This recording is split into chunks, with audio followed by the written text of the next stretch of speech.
Hello and welcome back to the channel. What is going on? I'm Dan and we are live tonight for Chelsea versus Gent in what is a return to European football for Chelsea, just not as we'd all hoped. How are we doing, everyone? Welcome in. I hope everyone is doing okay on this fine Thursday evening.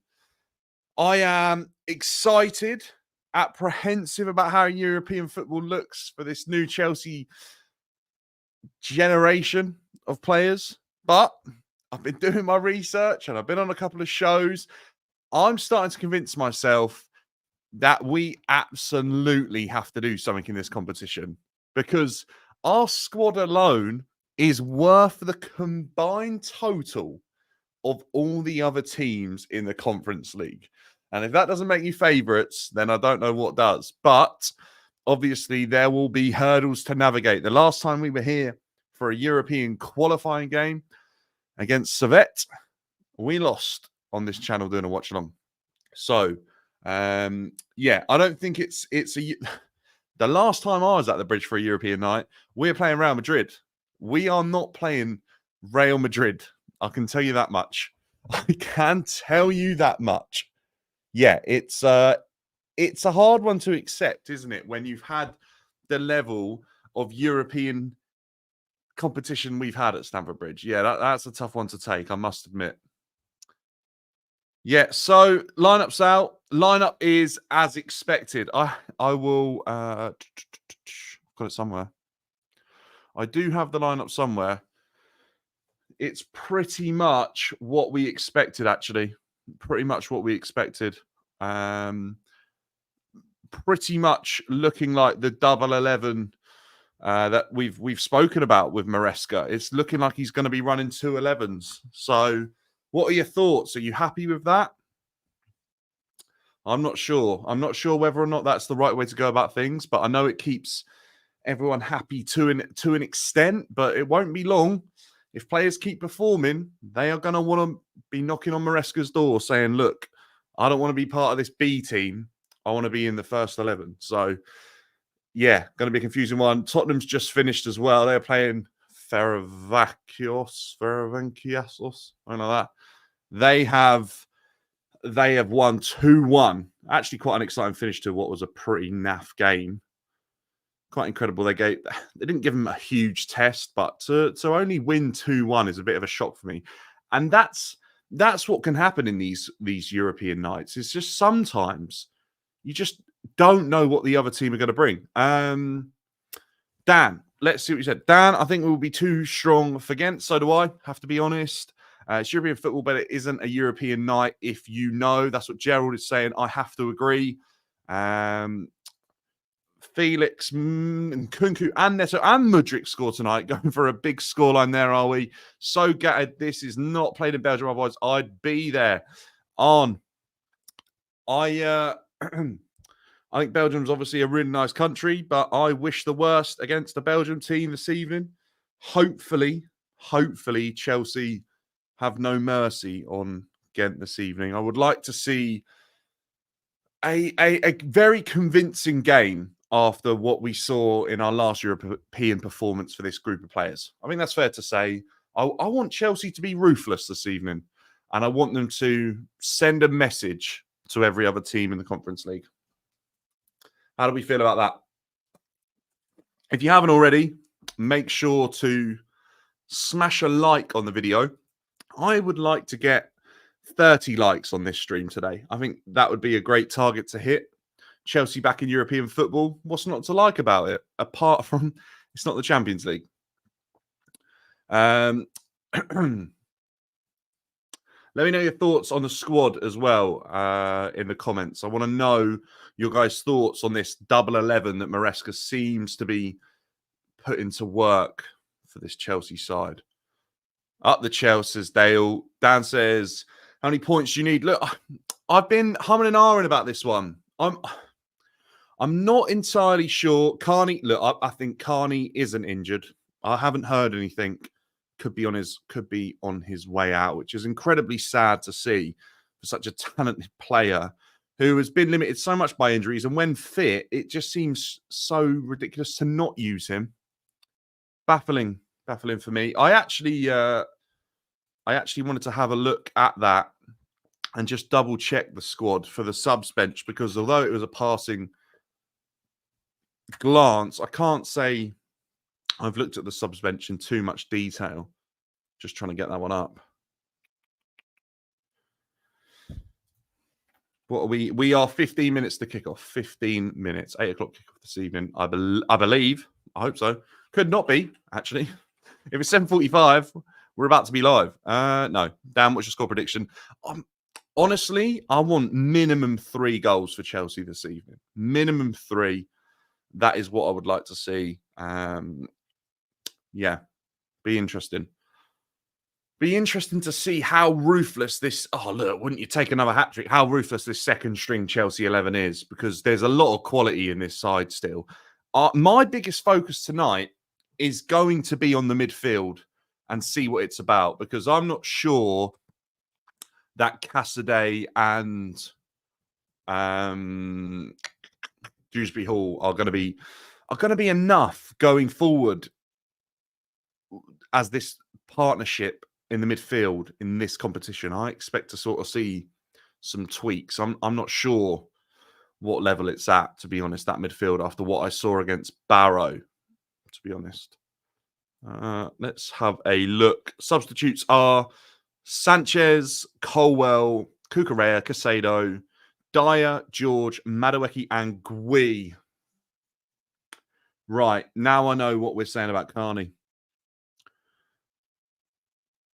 I hope he's not injured, man. I really do hope he's not injured.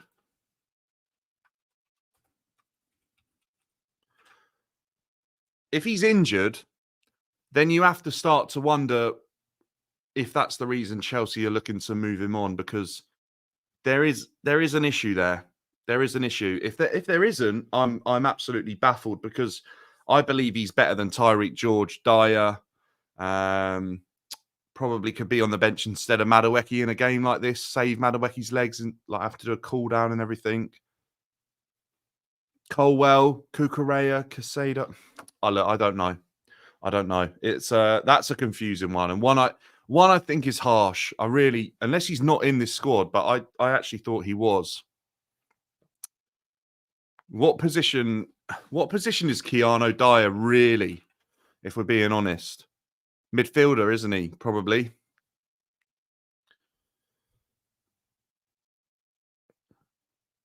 I'm not sure. So, that's a tough one to accept, I think, guys. I really like Carney Chukwuemeka, and I feel like if he's not injured, is being really harshly treated. And for someone at that age, that's really difficult. If you're older and you've got a bit about you and you've got life experiences, I think that's fine. But if he's being pushed out, like we've seen Gallagher happen to, Trevor, Sterling a little bit, he's too young to do that, I think. I think it will. I think the squad will change. I think we'll see the likes of Palmer probably introduced to this if it looks like we're going to push on in this competition, actually make a real good go of it. For me, semi-final is my minimum expectation. I'm not changing it yet. I know I said that before a ball's kicked. Everyone I speak to says we have to win it. And to be honest with you, I want to win this. I do want to win this. I think as much as I've said semi-final is my minimum expectation. By the way, I'm saying that because anything below semi-final in this competition, I think it's a failure. I genuinely think you have to judge the manager on this competition if he fails, because if he can't do well in this competition, it would give me question marks going forwards, especially with some of the players as well. It's not all on the manager. I would be expecting in this competition to definitely be there or thereabouts come the end of it. Yeah, was on a live a little bit earlier, and we were looking at some of the grounds that could potentially come up for some teams in this competition. They are a joke. Honestly, they're non-league level, if not worse. No, fair to say, UK non-league level have some better stadiums. They definitely do.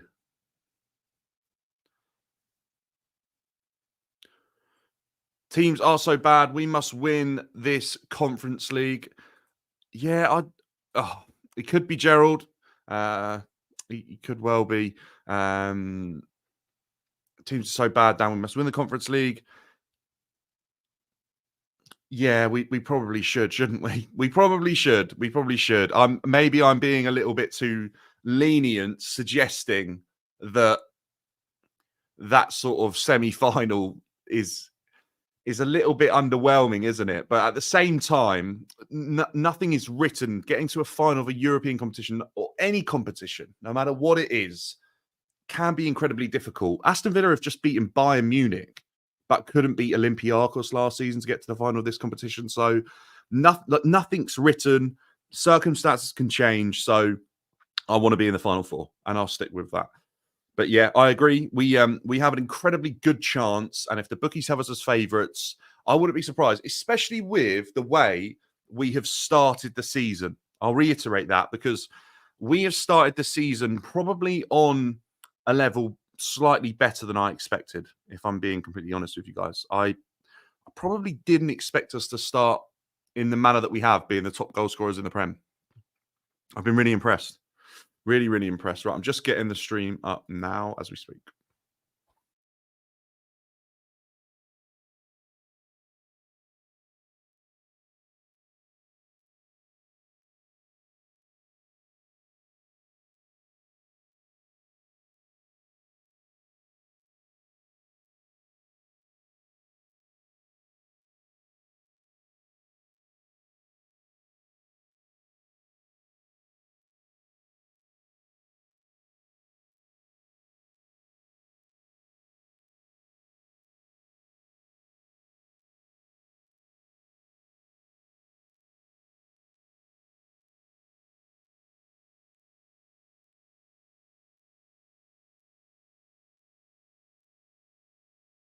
Okay, there we go.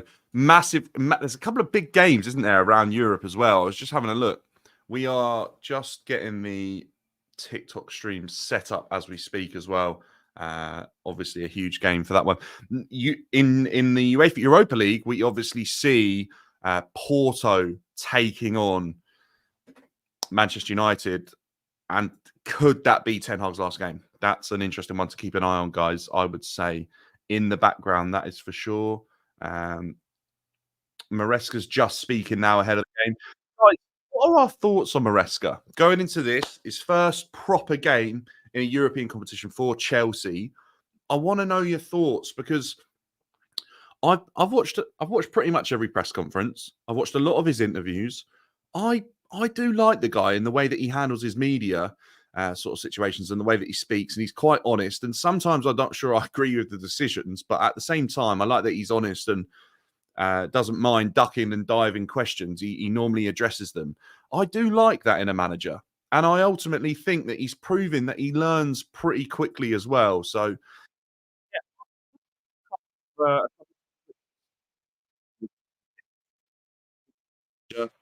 media sort of approach is refreshing.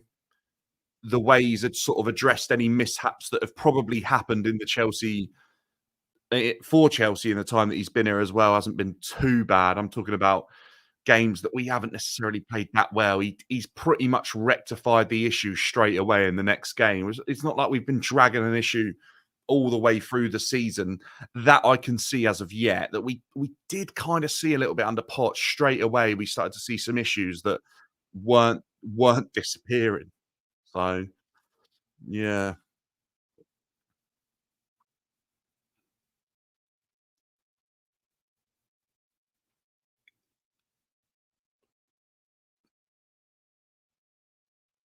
Fury and Tina are playing the new Saints from Wales. Unbelievable. I'm just getting the other game up there. Right. Dan, I think we'll see Lavia and Casado and Enzo Fernandez if we go. Yeah, maybe. I think the issue is that we will see those players if we get a little bit deeper, potentially. If the players that are in this so-called second 11 now don't start performing at a level that we want from a team that are Chelsea, to be honest with you. That's how I dress it up, to be honest. But right now, I want to see what these players have got. Dewsbury Hall cost a lot of money. Cassaday cost quite a bit of money as well. I want to see what these players have got. I want to see what they offer in terms of quality, and if they're going to be good enough to play for Chelsea. If they can't perform in the Conference League, then I think the answer is no, isn't it? To be quite honest with you. So we'll see how that one goes. Cassidy talked fairly. I felt I felt a little bit like Maresca did stick Cassidy in at the deep end for his media press conference. I felt a little bit sorry for the kid. He looked a bit nervous. But what I will say is by the end of the press conference, I thought he was handling it really well. I actually thought he was. Guys on TikTok, appreciate you all coming in as well. Appreciate you guys joining in. John, appreciate that, mate. Coming in from the other videos on the channel. We are ready to go here pretty much at Stamford Bridge. We're just passing the flag along the bottom of the Matthew Arden. Stamford Bridge not looking full at the moment, to be honest with you, but I've got a couple of mates that are there telling me that it's a completely different crowd to the weekend. So probably some people experiencing Stamford Bridge for the first time, a couple of tourists in town. So that'll be interesting to see what the atmosphere was like, because I have to say, probably much improved against Brighton. Probably much improved.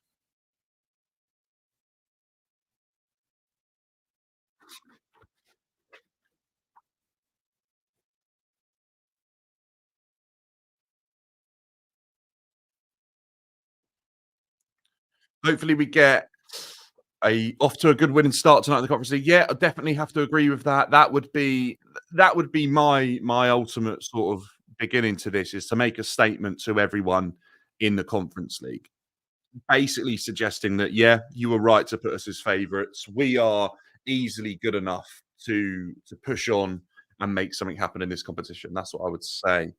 Uh, yeah, definitely, definitely a moment to announce yourselves in a competition you haven't won yet. Obviously, you haven't been in it. You got to be in it to win it. Chelsea have won everything in Europe bar this competition. So yeah, look, let's go and make something happen. Definitely agree. Definitely agree with that.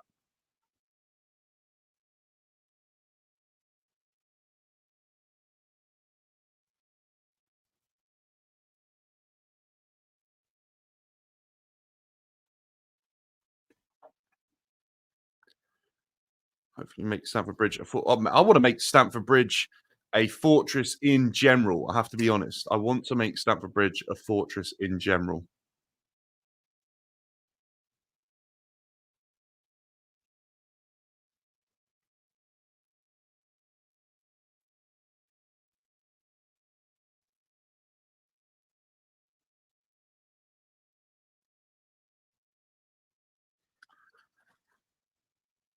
Ida Johnson's son is, I think, playing tonight. I'm not sure if he's in the starting 11, but that's a nice one, isn't it? We spoke about that in the preview, that would actually be like a great moment.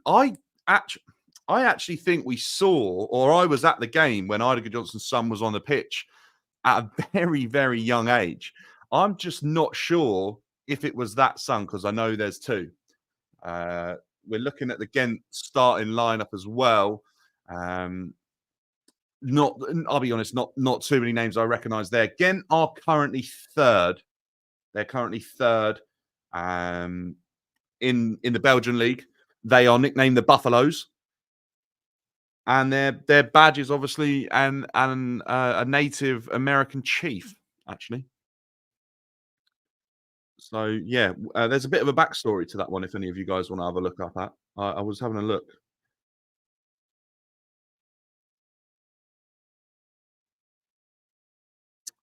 Just looking at the Ghent team now, it's not a bad side from what I've seen that they actually put out in the majority of their games. It looks like they've got most of their best players available, although I don't know much about them. So we're going to see, aren't we? We're going to see. Do you know what? Servette threw their team up. It was a team that they played in another competition, and I didn't know anyone, and they gave us a really good game. That is the beauty of a European evening against some of the European. I don't want to say minnows. I feel like that is a little bit harsh against Gent. They're definitely one of the better teams in their country, but yeah, at the same time, it's one of obscurity for most of us Chelsea fans and Premier League fans for sure. I expect to dominate the ball. They're playing in a horrific kit, I might add. That there's a couple of English players in their setup as well. That is a horrific kit. I've got to be honest. And uh, Dewsbury Hall's socks are a bit. He's obviously rocking the greenish look as well. So I feel like if you're pulling your socks down that low, you need to be doing something a little bit special. To be honest with you, otherwise just wear them normally. It's the same if you go a bit too high, isn't it? If you pull your socks up a bit too high, you're expected to do something unreal as well. So yeah, I always look at that.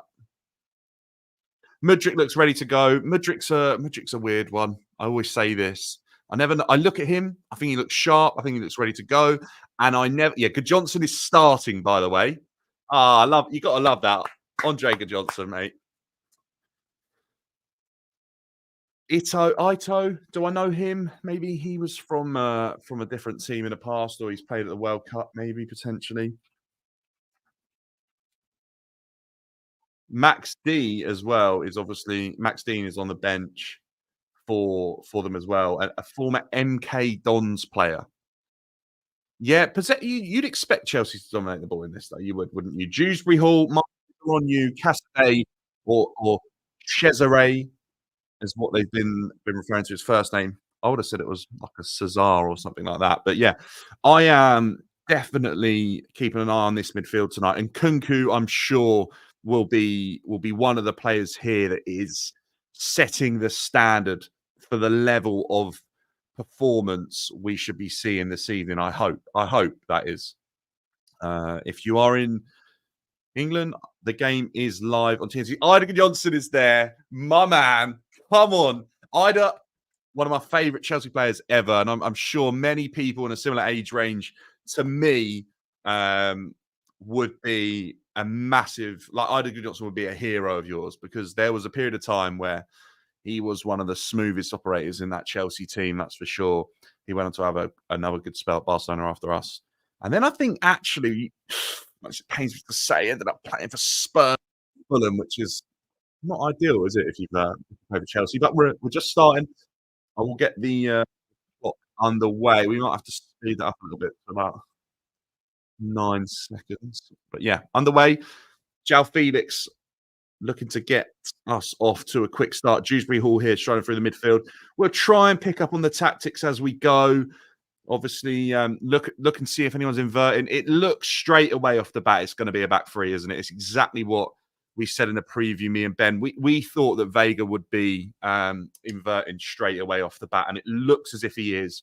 It looks like it's going to be Dewsbury Hall out towards the right hand side of the midfield. Cassidy in the middle, and Vega's going to invert off the left by the looks of things. That's how it's looking early doors. Mudryk out on the left, Neto out on the right, and a back three looking like Dazassi, Badashile with Tosin in the middle. They are a bunch of units, that defensive line. That is one of the most physically imposing Chelsea back fours I have seen in a long time, even though in possession, it definitely doesn't look like it's going to be a back four. That's for sure. We're seeing a sort of biasness, I would say, out towards the right-hand side of where we're going to see a bit of more of the pivot in Cassidy and Dewsbury Hall. Vega obviously is going to hold that sort of false inverted role on the left-hand side of the midfield. So yeah, let's see how this one pans out. I don't know much about the Gent players. I don't know what sort of threat they're going to offer us. Cassidy picks up the ball there just in front of the halfway line. Dewsbury Hall, ball intercepted straight away. Do you know what? It looked as if um, we could have been in there if Dewsbury Hall got that pass completed. And Cassidy, 2 minutes in, breaks up the play. And there we go. Now, Champions League nights would Europa League nights and Conference League nights, they're not on Sky anymore. They haven't been on Sky for a long, long time.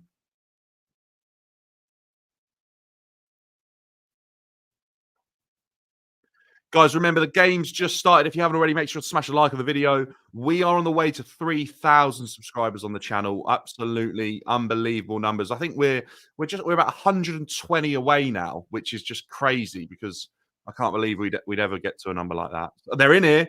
Ardigan Johnson. Oh my god, I've called him Ardigan Johnson. Now, good Johnson's son, probably offside there, but looking to make a quick move in behind. He's got slightly longer hair than I remember his dad ever having. But yeah, look, they've gone over the top there, looking to get in behind Chelsea's high line or rigid line on the edge of our box.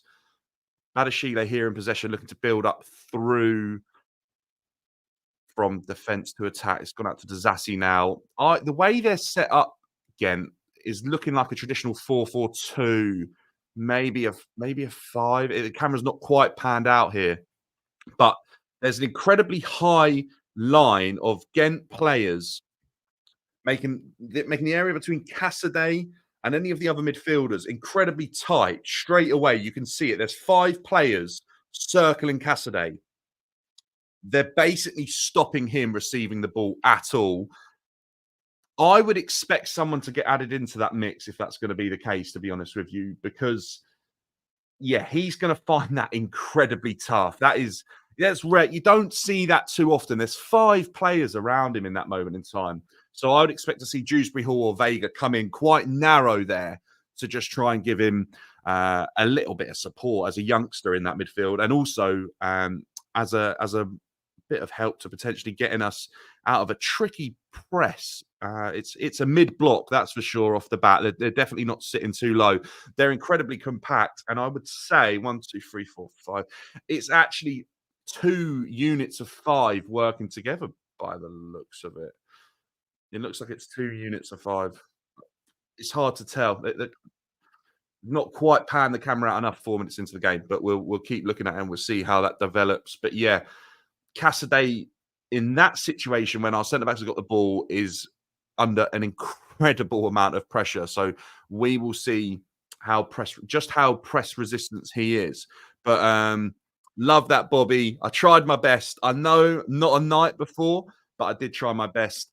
I would say, pleasure to have you in here, my man, supporting the channel as always. I would say where we're seeing Gent have a lot of players surrounding Cassidy there comes from looking at the isolation we've seen our central midfielder have in recent games last season and this season at times. The difference being is that Casado is incredibly. This is moments like this is when you will realise just how press resistant Moises Casado is. He is, and even Alavia. And I have to give him credit, even at times, Enzo Fernandez in the last game as well was exceptionally good when under pressure in certain moments, which is a positive. Keep building on that, Enzo. All the centre-backs again, a lot of players trying to make that. They're giving the ball away there. Yeah, there's really not much room between Gent's lines here. If you're watching the game, I'm hoping I'm kind of guiding you through seeing that. If you're not, I know it's a little bit difficult to picture, but Gent are incredibly overloading our single central midfielder there because Dewsbury Hall is, at the moment, a long way away. Madrid runs and gives the ball away so cheaply in the midfield there. Gent on the attack again. Neto tracks back well and works it out with Dazassi. Dazassi on the ball here, holding off about 2 Gent players. Gives it away as well. Dewsbury Hall facing his own goal under a little bit of pressure. Gives the ball back to Jorgensen. All the way out to Badashile here. A little bit of unnecessary panic there. Cassidy picks the ball up in the centre of our midfield. And we're on the attack out with Neto on the right-hand side again. Looks to take on Brown. We want to see Neto on the right, a lot of us Chelsea fans, see what he offers. We've been calling for that. The left-hand side's not exactly been unreal, has it? It's not exactly been unreal from Neto to the start of the season. He's working across here, though. I can tell you that much. He will. Right-footed corner. 6 minutes 50 on the clock. Chelsea have a corner. Neto beat his man. Nothing outrageous, but we've got a corner. Let's see what happens. Yeah, it's gonna be more difficult than I think some of us were expecting from what I've seen. Manchester United, by the way, 8 minutes in, they're already 1-0 up. So Ten Hag's safe. Drop a like for Ten Hag staying at United because that is what we all want. Let's not lie. We don't want to see Ten Hag get the sack. Even though I've said this as a Chelsea fan, as much as the style of football is shocking, I would take the trophies they've won in the last 2 seasons because we've been incredibly close to some trophies in recent times and not won them. Yeah, I'd always take them. That's the definite. It's a poor corner. I've got to be honest. Just a wall of bright fluorescent yellow shirts. Dewsbury Hall picks up the ball here again. Neto to cross. Vega over his head. Cassidy on the edge looking to hit that, but it's away from Gent again. Mudryk out here just on the central left-hand side area of the pitch. Turns his man, drives into the box. Looking to work something. Felix to shoot. Passes his man. Oh, it's a good block. He's got lovely silky feet there in those situations, doesn't he, João Felix? But a little bit of link up between Mudryk and Felix, which is positive. Stamford Bridge sounds loud, but I have to say, I think that is the noise coming from the Gent fans. It doesn't look like our fans are producing too much noise. But they've given away the ball really there, but Neto can't do anything with it. Comes up to Cassidy on the edge of the D. And it's actually a really poor pass because it's not actually to anyone. And Neto's offside when he played that. I think that's a slight lack of experience there from Cassidy on the edge of the box because I have to say, in that moment, you can keep the game alive there, and he hasn't. João Felix goes with the outside of his boot on that shot. Maybe, just maybe, you can work something out there with your left foot because I feel like that you're never going to get much success going with the outside of your boot there. Mudryk looking sharp again. Dewsbury Hall step overs in the middle of the pitch to no one, and Kunku quiet so far in this game gives the ball away. Dewsbury Hall can't get anywhere near that massive Gent centre back stepping forward. Badashile plays a great pass out to Neto though, entering the box. No, shoots from the outside. It's a great block from Gent. Dewsbury Hall back on the ball again. It's fast pace. It's not a slow game as such at the moment. Badashile out, stepping away from the halfway line in towards the final third again. They've got everyone behind the ball as we speak, out all the way out to Neto on the right-hand side. Just trying to see if Neto can have a little bit more impact there. He's had a couple of chances now. I feel like he's got the beating of these players and he's definitely got the pace. I just would hope to see if we can work something with him out on this right-hand side. He's definitely probably started as one of the more livelier players this evening. I'm saying that. Mudryk's looks okay as well. Nothing too much wrong with his performance as we speak. Vega with the ball on the left-hand side to cross. And Kunku, can he get past his man? No. Good defending from Watanabe, actually, there for Gent. Corner for Chelsea. 10 minutes on the clock. I want to see a bit of an improvement. We've got a set-piece coach now, and I've got to be honest. We're in. Oh, I want to see a little bit more from our set pieces. Pedro Neto, perfect place to work a shot. He does. This is what I mean. I feel like Neto has definitely started sharply. Definitely started sharply. Gent just couldn't get the ball under control from that one. So, yeah, a little bit more quality on that shot from Neto. And I think he should have been testing the keeper there. He's dragged it wide. Mudryk, here we go. Driving through. Mudryk. Oh, it's great feet. Oh, it's a poor pass, Mikalo. Zassi does well, though. Gets in front of his man. Dewsbury Hall. Great little pass. Mudryk to whip it back post. Vega heads it. Yes! Oh, Renato. Mudryk assist. It's a lovely goal. Up the Chelsea. 1-0.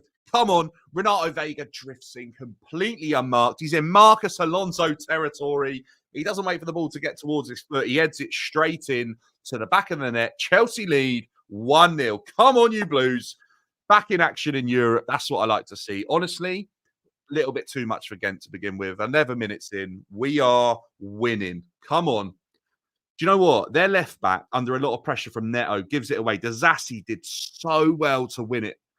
Plays the ball to Dewsbury Hall. Dewsbury Hall, I've got to say, fantastic little pass in behind Mudryk. And Mudryk's delivery is spot on, and Vega's header bounces where the keeper doesn't want the ball to bounce, right at the bottom of his dive.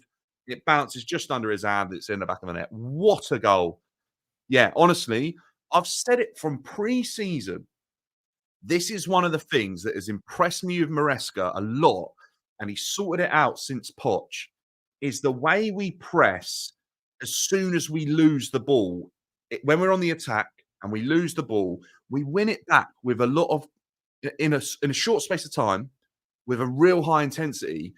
It means that players are in a really good position for us to spring that attack onto them. That's exactly what happens there. Dazassi wins the ball by reading the game exceptionally well, gives the ball to Dewsbury Hall.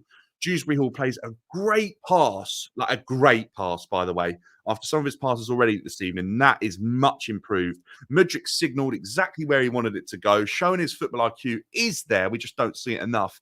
And the delivery's quality. And Vega bombing forward. Mudryk's in again here. What a pass from Vega. Mudryk just rushes the cross a little bit straight to the keeper's hands. But Chelsea looking a little bit electric here. Wingers could have a lot of success this evening, I think, on an early sighting. Gent looked to get in behind. Tosin clears it up quite nicely, to be honest with you. And what we're starting to see is right there, Chelsea have stretched Gent a little bit, and that's freed up a bit of space for Cassidy in the midfield. They're going to drop back in, I'm sure, but right now, the way we've moved the ball so quickly, and if it turns into that basketball game that we've seen before, that will free up a bit of time. But Cassidy once again has 5 players circling him. If you can see that watching along, you have to understand that's a bit of a rarity. You don't see that too often. It's very rare that I'd see a team having that many players around the centre midfielder, but they're pressing very high. And then as soon as the ball passes sort of out of our defensive third, they drop straight back into that mid block and surround Cassidy and really make it difficult for him to get on the ball. So I'm just kind of intrigued to see what Maresca does with that, because that could become a slight issue. But we've played some great football there. João Felix looks like getting behind early, but they do well. No, they're set up well again. I just think for that goal we showed a little bit too much quality. Nah, I haven't, Bobby. I'm just I'm saying what I see, but I appreciate that. Yeah, maybe that's what I'm meant to be. Maybe I'm meant to be a commentator. I feel like that could. No, you never know. Never know. Ah, the score. Ah, boys, honestly, you are miles ahead of me on that one. I'm sorry I didn't change the score. I appreciate you letting me know that, Dan. Unbelievable. Yeah, look, Vega plays it back to Badashile. Tosin, definitely the central of the 3 sort of centre backs today. But Cassidy again finding himself in that that circle of 5 surrounding him. He's almost in the center of the donut there. I don't see how, unless he starts doing something drastically different, I don't see how he's going to get on the ball here without a serious amount of pressure around him. It's going to be a lot of wall passes for him this evening, to be honest with you. Yeah, we're getting used to the scoreboard. We spent any watch-alongs we did last season. We didn't have a scoreboard for technical reasons. Cassidy pressed again there. Yet a foul. I've seen them given and I haven't seen them given, but we look to break quickly. Vega steps forward. Mudryk out on the left. Isolated in a one-on-one here. Looks to drive inside on his right foot. Can't really work anything. We're going to restart and probably move it around the other way. Dazassi plays the ball into Dewsbury Hall. Dewsbury Hall with a little bit of quick football there. Another. He just passed to no. He's just passed it to no one. Well done, João Felix, keeping that one on, though, making up for the shocking pass we saw from Dewsbury Hall.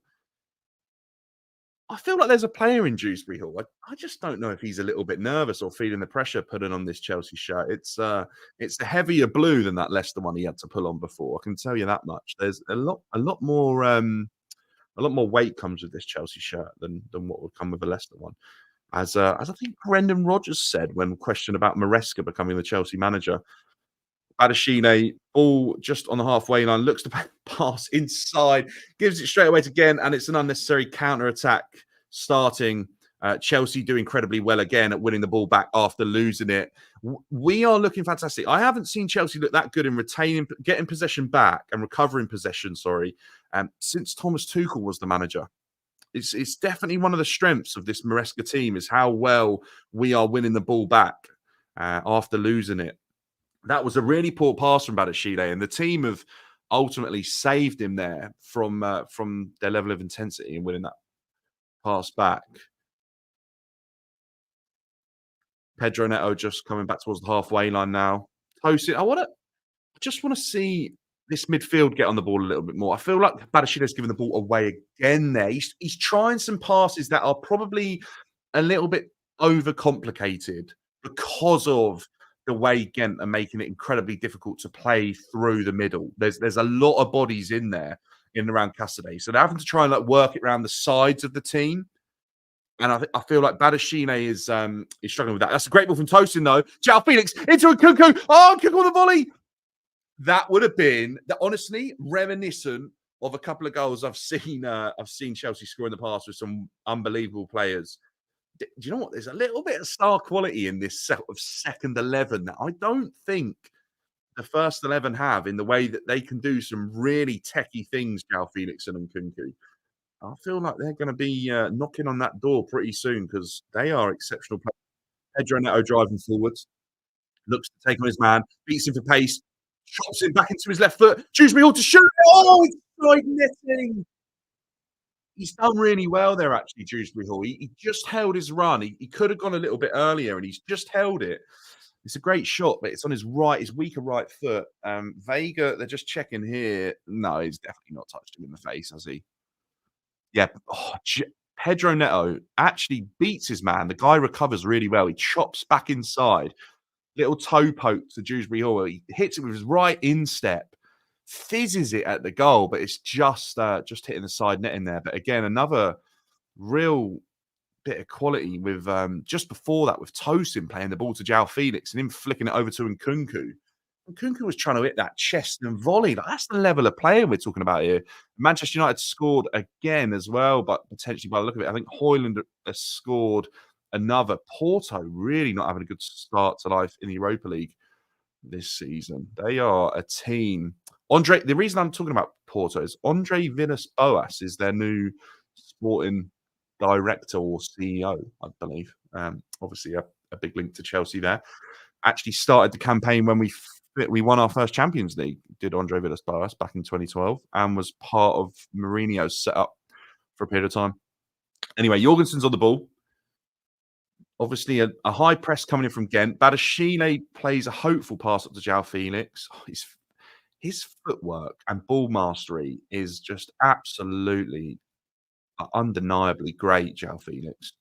Dewsbury Hall comes in to help Cassidy there. That's what I've been waiting for. Just come and give him Pedro Neto with the turn.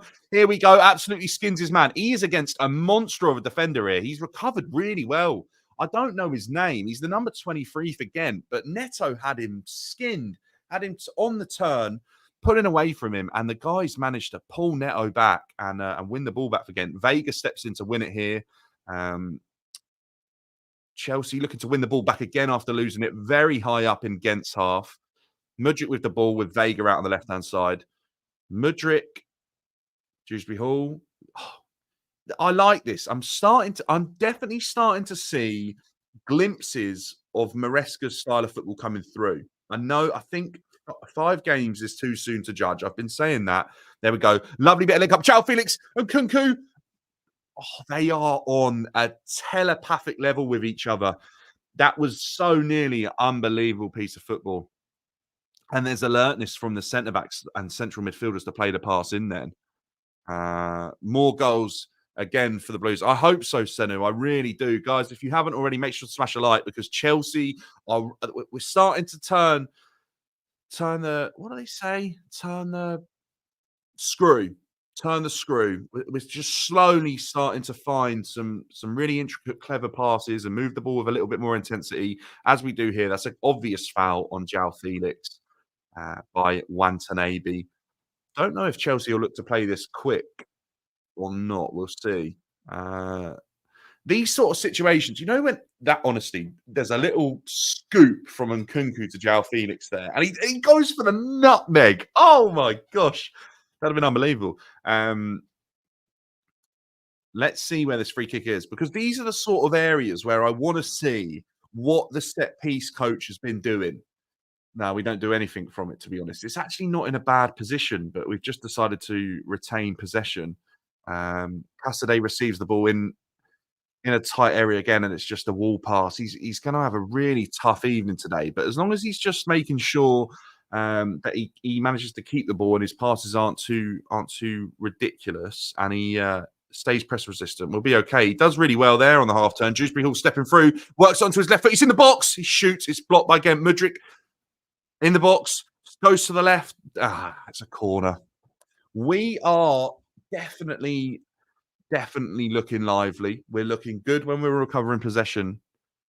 And you know what? There's some serious bits of link-up play starting to come into this side now, which always takes time with a team that won this sort of secondary squad, haven't played a lot of football together, and also they're playing for position and they're playing for places. So a little bit of selfishness can come into that at times because they want to prove they're good enough. But actually, some of their play has been incredibly unselfish. It looks really good. Big cross from João Felix, toasting at the back post, and Vega can't manage to just keep that on. And Kunku and Felix quality, almost an insult.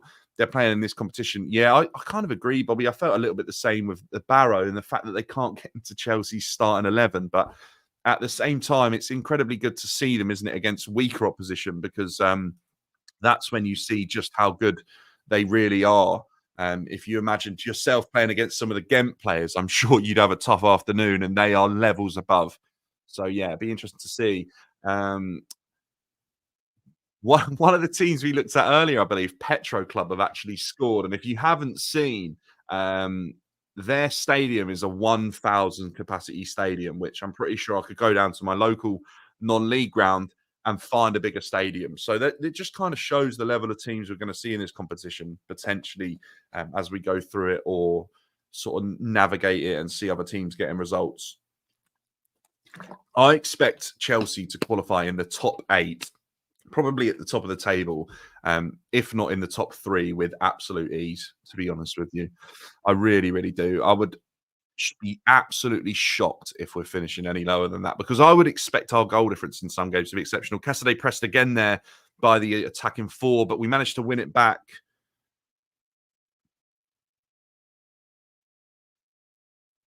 Mudryk crosses. Neto wins the ball back. Dazassi out on the right. Just goes all the way back to Tosin there.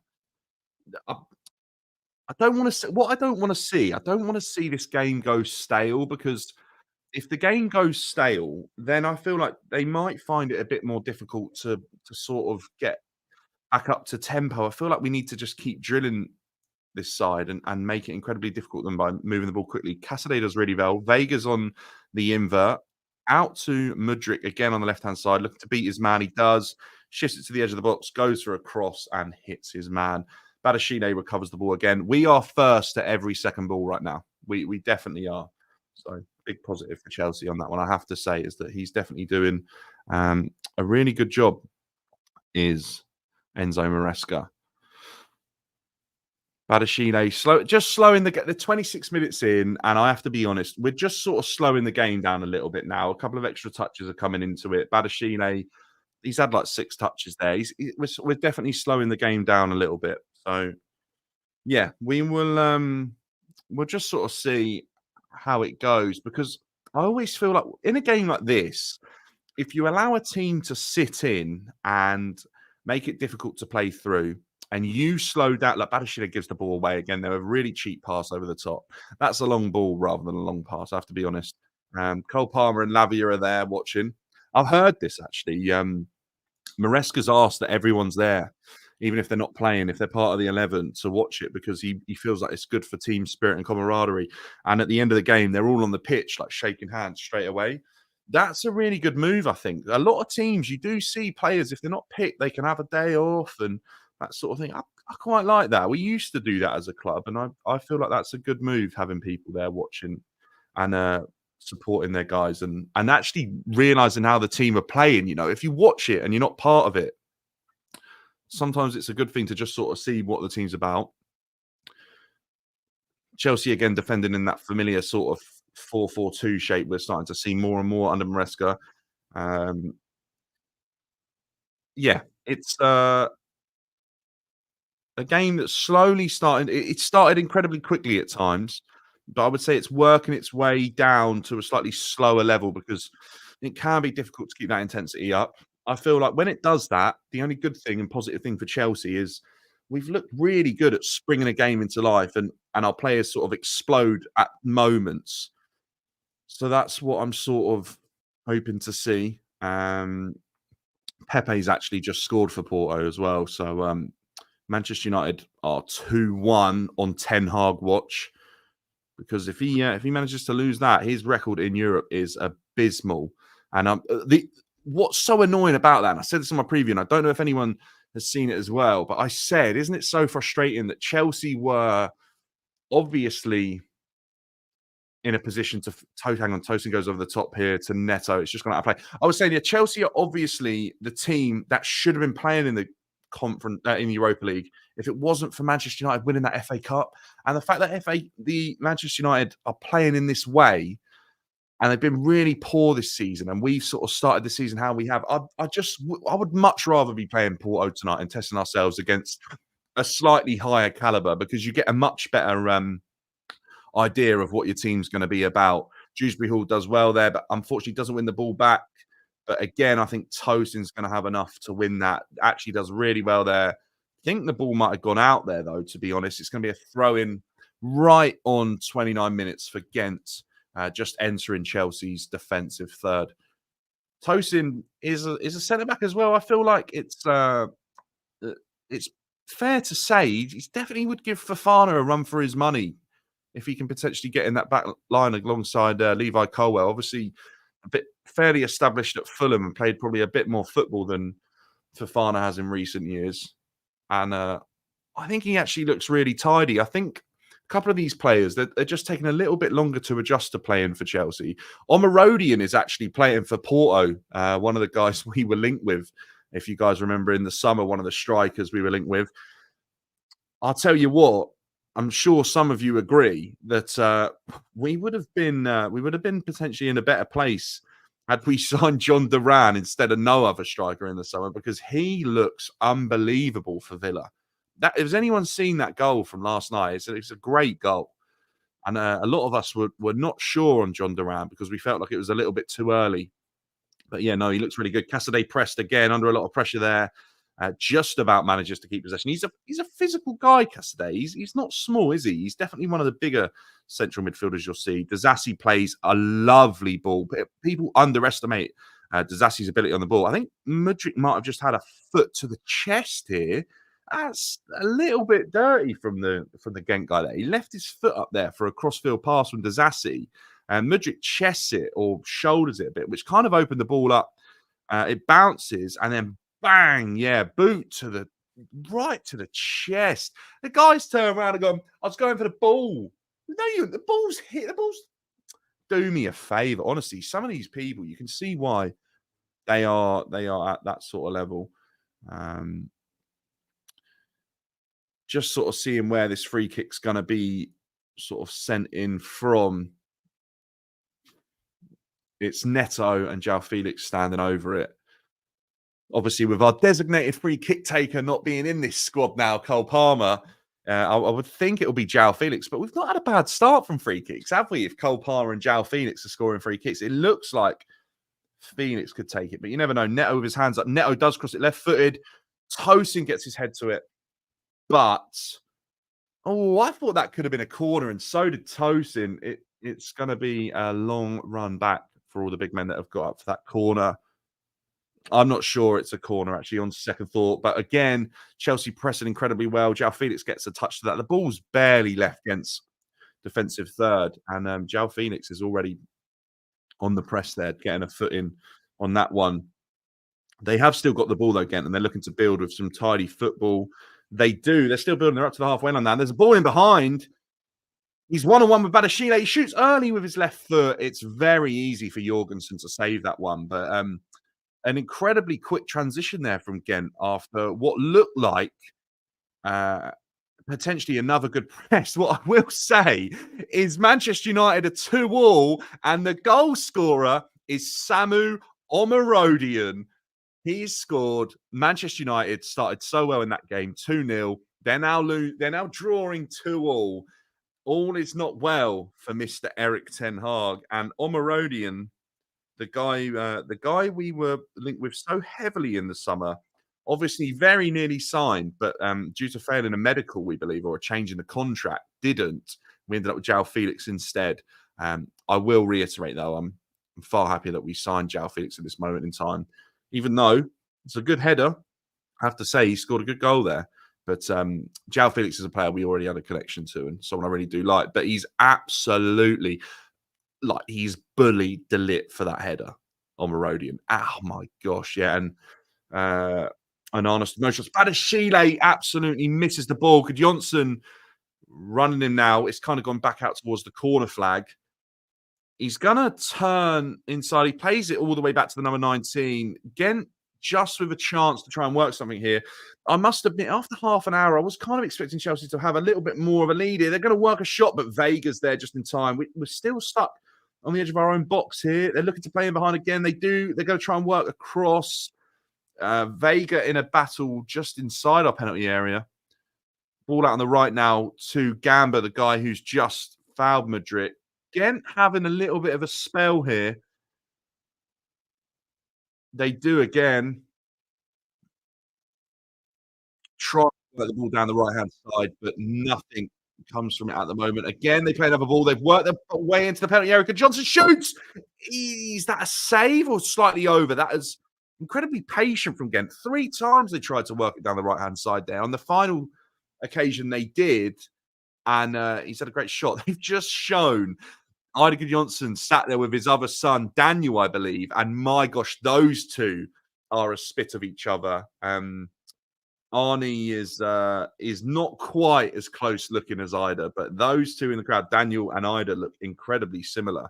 But yeah, I have to say it's a weirdly nice touch that this fixture has thrown up, seeing Ida back in the stands and having one of his boys play on the Chelsea pitch again. That is probably something that means a lot to him, even though it's not in a Chelsea shirt. It's still pretty special, isn't it? Eidur Johnson, the family is one that actually has a bit of footballing heritage because I'm pretty sure Eidur played on the same pitch as his dad for Iceland, and maybe Eidur and his son played at some point. I'm not entirely sure, but there is definitely footballing heritage there throughout that family. They're without doubt probably the number one footballing family in Iceland, I'd expect. But yeah, what a player Eidur Johnson was. If you don't know, I would definitely suggest doing your research. An incredibly sublime footballer with some wonderful trophies at Chelsea. What's happened here?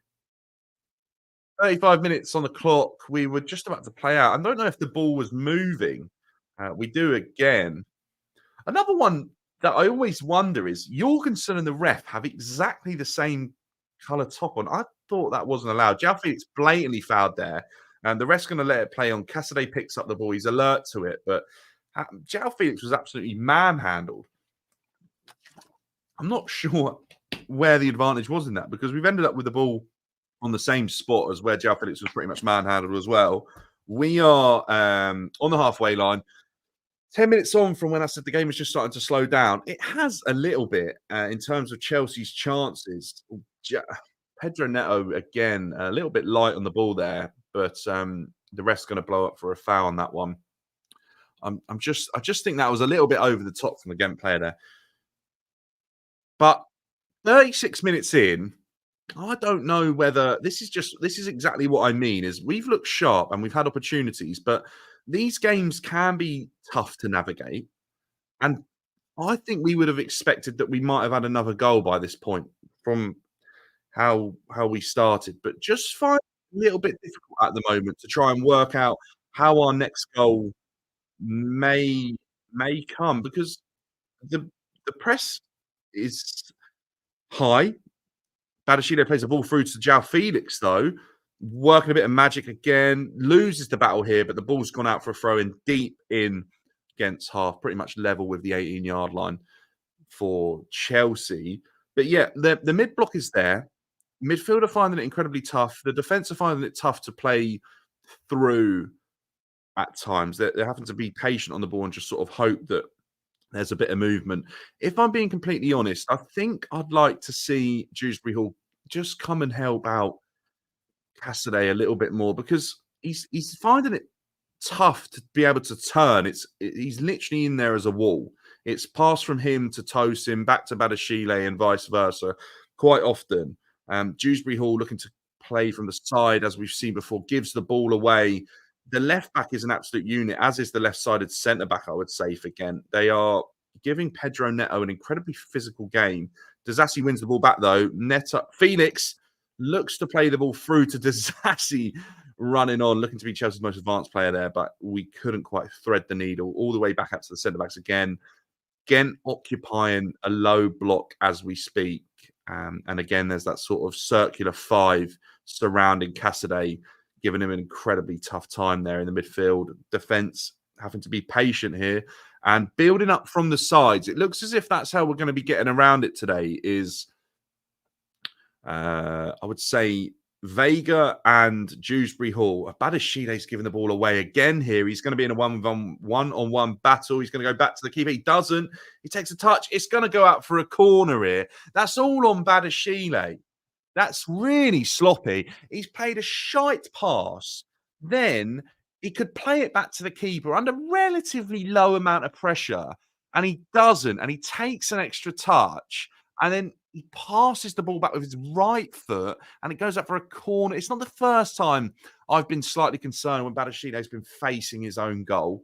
And I think for that reason, he is rightly not getting a sniff of the first team here because there's a lot of uncertainty that comes with him, and especially when he's facing his own goal. Remember that sort of own goal / mistake he scored last season? I think it might have been against Brentford, if I remember rightly. I'm not entirely sure, but yeah, there's a couple of mistakes in his game, and he just doesn't fill me with confidence when he's facing his own goal.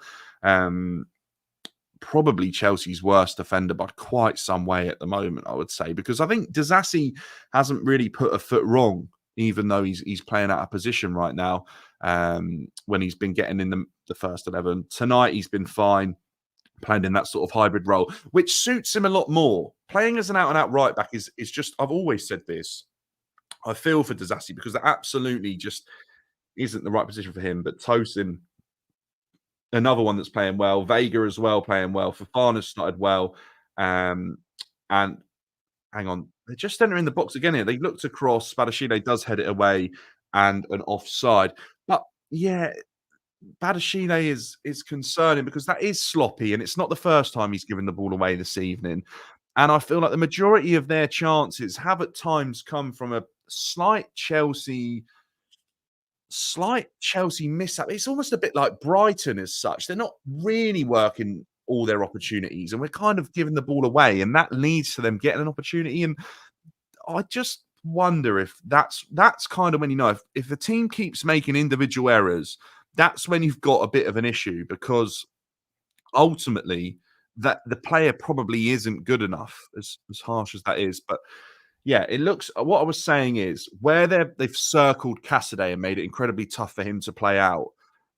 Vega and Dewsbury Hall are sort of drifting out wide to try and get on the ball around the sort of circle that's surrounding him, as well as Disasi and Badashile at times occupying the ball sort of around that circular five they've got in. And then they have a flat back five as well, making it incredibly difficult with three centre-backs and a couple of wing-backs, making it incredibly difficult for Chelsea to find much space anywhere on the pitch.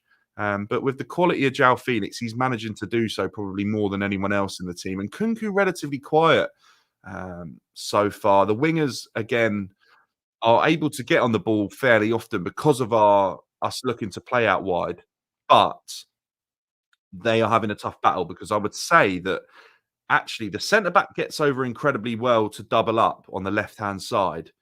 And they're very like they're good players in a way, in the probably with maybe not so much their ability, but what they offer physically is giving Neto a tough evening out on the right hand side, and Mudryk as well hasn't got the smoothest battle out here. They've both been able to beat their man at times, but it's not easy by any stretch. Vega looks to play a ball in behind to Felix. He does. Felix gets there first, but just only able to bounce it off the keeper. Gent looked to play it again. Vega steps in incredibly well. We'd win the ball back again, right on Gent's final third. Mudryk being held there. Not a foul ref, no. Ball on the halfway line. Tosin looks to start Chelsea's attack again. Out here with Dewsbury Hall. Cassidy plays it all the way back. We just sort of played it round our defence and defensive midfielder there. Back out to Mudryk on the left. Can he beat his man? Does beat him fantastically well. Gamba on a yellow is chasing Mudryk. Mudryk enters the box, crosses with the left foot, and away by Watanabe. Mudryk, that's what I want to see. Your guy's on a yellow card. Take him on, make him chase you, make him make a mistake, because that is, if we could get him down to 10 men, then that makes the season a little bit more easier for us, you would hope. But for now, defense way higher than the halfway line, an incredibly high line, like an incredibly high line right now, trying to force our way through. We're at the door with a battering ram right now. Mudryk on the verge of half time. Chelsea really trying to force an extra goal and a little bit of a comfort zone going into that halftime break. Vega receives the ball from Tosin deep into their penalty area, but can't quite get it under control. They're playing it all the way back. Badashile does really well to win the ball back as well. High up, Chelsea have the ball again, incredibly quickly after losing it, right on Gent's defensive third. Dazassi stepping forward, plays the ball out to Neto. He's now probably one of Chelsea's highest players out on the right-hand side, to give you an idea of how far into Gent's half we are. But Neto on the ball again. Pretty much every single Gent player behind the ball. They're in their low block now, and they're incredibly well drilled, and we're finding it difficult to play through as we work the ball out to Mudryk. Mudryk goes early to Neto, but Watanabe far more alert to that one. And it's going to go out, though, after a good bit of pressing for a Gent goal kick. 44 minutes in, another sort of 10 minutes on the clock. The last 20 minutes, Chelsea have slightly flattered to deceive. I think they're finding it a little bit harder than they thought they might. Gent are set up really well defensively, like really well. They have definitely understood what their manager has asked of them to restrict the areas where Chelsea have looked to play in recent games through the midfield. But we're on the press again, and that's probably where I think Chelsea are probably going to find most of their success, is if Gent look to build and play, but we press well. I think we might find a way to turn that defense into attack in a high up area. But Badashine and Vega are just under a bit of pressure here. Badashine doesn't manage to keep it in and kicks it out for a throw in. Chelsea in their defensive third, right on the brink of half time. Again, I would consider Maresca thinking that is probably sloppy from Badashile. They cross it. Badashile doesn't take a touch in his own box. It's away, but only to Cassidy, who enters the box again. Mudryk plays the ball. It's a great high press from Gent, but we're able to play through. Mudryk well alert to that. Dewsbury Hall drives through the midfield. We're out with Neto on the right-hand side here. One-on-one with his man. Now a 1v2. They've got everyone back really quickly, but João Felix has the ball on the edge of the box. Neto to shoot. Hits his man, and it just sort of rolls into the hands of the Gent goalkeeper. And Gent had so many players on the high press there, absolutely in and around Chelsea, really trying to make it difficult for us to play out. Mudryk was so aware of what was going on there. He managed to spin on that and play it straight to Dewsbury Hall. He did. Rashford's in here, by the way, for Manchester United shoots. Doesn't make much of an effort there. But Chelsea go into this one 1-0 up at half time. A slightly more challenging final 20 minutes than what I think the first 20, 25 minutes were. But yeah, there's something to play for here for Gent. So we need to make sure we're sharp when we're coming out to the second half. Very alert, because yeah, a little bit more challenging than I think we might have thought that was going to be. Let me know your thoughts, guys, if you're just coming back in for that one. Are you happy with that? Do you think Chelsea are looking like the team you thought they would look tonight? Do you think the Conference League is going to be more of a challenge? Let me know your thoughts. because I this is what I've been saying is this isn't a whitewash for Chelsea. Like, we are not battering Gent by any means. At times we've looked really good, and I think at times we've been very, very good at recovering the ball quickly. We just haven't been able to turn that into that hard work and determination into a second goal as of yet. Pezzi, I agree. Although quiet so far, I think a very good player. Jao Felix has probably been the player, Neto, that I think have been able to sort of take the game a little bit to get Mudryk at times as well as beating his man. And I think that's one I'd look out for in the second half with his defender really being on a booking Gamba, I think it is. But I know some of you just coming in after watching that one. I would love to know your thoughts as well and just see where you're at. If you haven't already and you're just joining the stream, make sure to like. We are trying for 30 likes today on the stream. And if you haven't already subscribed, if you are new, because Chelsea fans, we are trying to build this community up to 3,000 subscribers, which would be absolutely unbelievable going into Christmas. That is our aim. But yeah, an okay half, one I can live with, one that can be improved on, but ultimately a tougher test for Chelsea than we probably expected.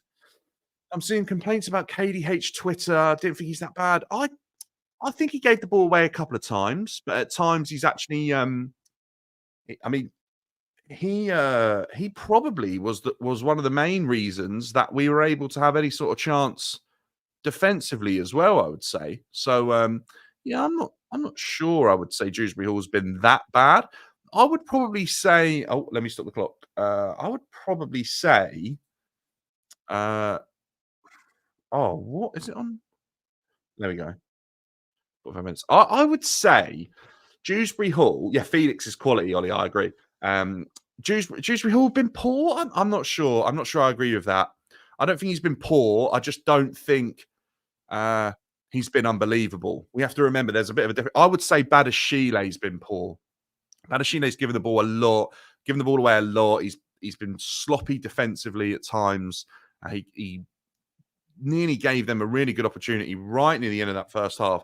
I don't think it's fair to say Dewsbury Hall was bad, like shocking. I'm not sure that's fair. There's a couple of moments where his passing wasn't great. I do think he might be a level below this Chelsea team, though. I do think that. I don't know. I don't want to judge him too quickly, but yeah, he's not exactly been. Not a blinding performance from him by any means. He's definitely not running the show.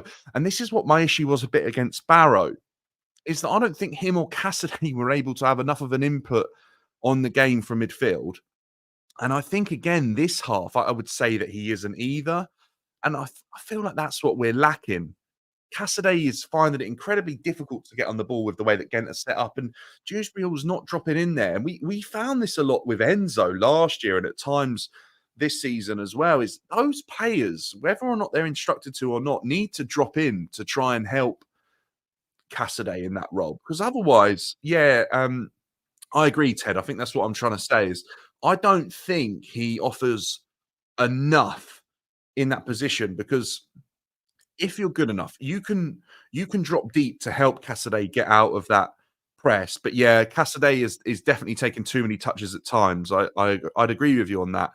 For me, Badashile's probably been the worst performer of the first half. I think it's harsh to say anyone's having a really bad game anywhere else, but the midfield is underwhelming. I have to agree. I think they really should be running it, and our centre backs are having far too much of the ball when I think our midfielders should be the ones getting on it and trying to thread the needle because they should be the ones with the higher quality level of passing, not Badashile, who 9 times out of 10 gives the ball away when he tries to thread the needle with a pass into the midfield.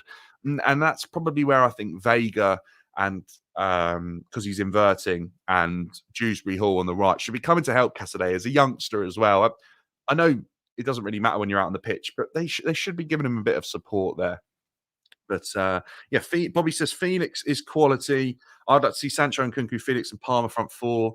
Yeah, that would be great, mate. We've said that a couple of times, haven't we? It would be nice to see those players all playing together. That would be really interesting. Imagine if you could get all of them on the pitch and Jackson. That would be great. We need a second goal in the second half quickly. I agree. Wouldn't make any changes yet in terms of personnel, but I might try and do something with that midfield because I just don't think it's having the effect I would want my midfield to have on a game of football. Maybe Maresca's happy. Maybe he wants his centre backs to have the ball as much as they are, but I would be worried if Badashile was one of the players I was relying on to potentially get the ball to my strikers because I just don't think he's good enough. Lil Saxophone says Badashile is the worst player I've laid eyes on. His reason we almost lost. Yeah, look, Badashile has definitely been the reason we've lost a couple of games of football, which ultimately, if you're doing that as a player, there's something wrong. We are the 12th we're 12th in the Conference League table. Yeah, ultimately, goal difference is going to come into it in this competition, I think. And I have to say that I really do think we should be battering teams if we have the opportunity to, because I don't want to miss out on the top 8 because of goal difference. Um, but you have to remember, if people are slating Dewsbury Hall, don't forget the pass he played to Mudryk. It was a very good pass. Now I know one pass doesn't make you a good player, but I have to say, great pass. Vega off of the back of Mudryk's cross as well, with a fantastic header and a really good goal, actually, I thought. But yeah, a couple of moments there, here and there, of potentially some really nice link up play. But yeah, I'm not sure. We to change no fire need a win with few goals. We Mister to change no 5, we need a win with few goals. I'm not quite sure what you mean there, Nicholas. If you could let me know again, more than happy to discuss it. After his hat trick, Madueke hasn't really performed. I have to agree with this. We've mentioned that a couple of times. Obviously, not playing tonight, but when you see the quality of João Felix and Kunku, even Neto as well at times, even Mudryk, Madueke's got to be looking over his shoulder because there is quality that could potentially allow us to sort of rearrange things in our attacking players. And I do wonder if something could happen there soon if Madueke doesn't quite step up to the level we saw against Wolves. Okay, Kieran Dewsbury Hall, Bobby, I hope this is right. Had 45 touches with 36 passes at 90% pass accuracy. That's better than typical. Yeah, I think there's just a couple of passes, wasn't there, for Dewsbury Hall, where he ultimately. By the way, if Diego, just quickly before I get to that, if Diego or Diogo Costa is in goal for Porto, he's been awful on both United's goals, by the way, like really bad. But what I was saying is there was a couple of moments where we had a really high chance of having a really good attack, and Dewsbury Hall has just been a bit sloppy with that pass. And I think that was a little bit earlier on. And then I feel like the way he's not running the game as one of our 2 main central midfielders that start in the game, that's an issue for me because if I was playing in that game of football, I would be trying to get on the ball there as Dewsbury Hall because I would think that I'm of a level above the majority of game players, but he's kind of hiding in a gap, waiting for the ball to come to him so that then he can turn on it and hopefully thread something through. But actually, sometimes you have to go and get the ball first, move it on a bit, and then receive it. And Jack Wilshere was brilliant at doing that, albeit he had a lot of injuries, but he was fantastic as a centre midfielder of actually drop deep, get on the ball, pass, move when the ball is moving separately and away from you into the area you want to receive the ball, and then you can make something happen. You know, that third man run. But yeah, I'm not quite sure Dewsbury Hall is doing enough of that at the moment. And I'd want my centre midfielder to be running the show against Gent. Casaday's finding it incredibly tough. And yeah, he's having an okay game, but what do you expect? The guy's a kid, and Dewsbury Hall is a player that is trying to prove that he's at the level of Chelsea Football Club. But hopefully they can have a better second half because off the back of Barrow and this, I would say we're a little bit short. If we hadn't left Lavia out of this, I think I'd probably have him in. And I have to say as well that if Carney wasn't or isn't injured or hadn't been left out, I'd probably be thinking twice about bringing him on in the second half as well if things were to stay pretty similar because I feel like Carney is easily good enough to have an effect on this game. I think we should buy Anthony Robinson, says Lil Saxophone. I'm not sure why you would think off of this game that Anthony Robinson would be a player that Chelsea should be looking at. I feel like Vega's not having a shocking game, to be honest with you, and his ability to step into midfield is really good actually. He's a great find, Vega. I have to say that. In the Conference League, Dan says I would give Dewsbury Hall a go in. I would give Casado Dewsbury Hall a go in midfield. Yeah, Dewsbury Hall. I'm just trying to see what happens there. I'm not sure if we'll see Cassidy come off as of yet. But what I would say is if we do see him come off and Gent continue to play the same way, we may see the difference in quality between Casado and Cassidy because you might see the press resistance of Casado. I'm sure he'll give it a go in a couple of moments for sure. But look, an okay half. Chelsea are winning, which is the most important thing. Haven't conceded as of yet. Defense look okay, apart from Badashila. I actually think Azassi, Tosin, even Jorgensen, quiet, okay, at times. He hasn't had the busiest game in the world, but with the ball at his feet, looks okay. I just think, yeah, okay, we've been all right. I'm not saying it because of Vega, but I feel like it could be a good start and give Kukurea some competition. I've got to be honest, I don't think I see a space for Anthony Robinson in this team because Vega is quite clearly proven to be good enough competition at the moment for Kukurea. And Kukurea really isn't doing too much wrong, if I'm being honest with you. Kukurea inverts incredibly well. And I don't think I see a need for Anthony Robinson with the way Maresca's currently playing football. If we had a more obvious left back, then maybe there'd be a discussion because I think he's very good. But I've got a funny feeling he's going to end up at Liverpool. I think that's one to watch. I've just got a strange feeling he ends up there. Just hope we get a second half, a goal in the second half, and getting a good start in the Conference League. Yeah, I think that's what we all want. Off of what I've seen tonight, I'd take a 2-0 win. I would keep the clean sheet because they've looked dangerous at times. Good Johnson had a good shot. Keep the clean sheet, eradicate a couple of the mistakes that happened in the first half, and score another goal of high quality early on, and hopefully manage the game or take the game away from them. Either way, but yeah, I would like to see a goal fairly early into this second half. That is for sure.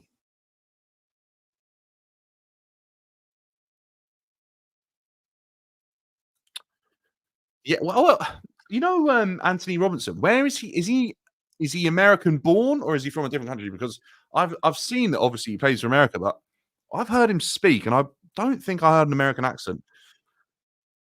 Guys, let me know your thoughts on the game. Any players you change at halftime? Anything you change tactically? Thoughts on how Maresca set us up? I'd love to know your thoughts. Just having a look around at the results elsewhere in Europe. Nothing really to report by Manchester United. Obviously, Samu Omarodian scoring for Porto as well, a guy we were linked with so heavily in the summer. Um, but what I will say is, whilst we're live right now, if you haven't already, make sure to drop a like on the video, because we are back in Europe. Chelsea are fighting to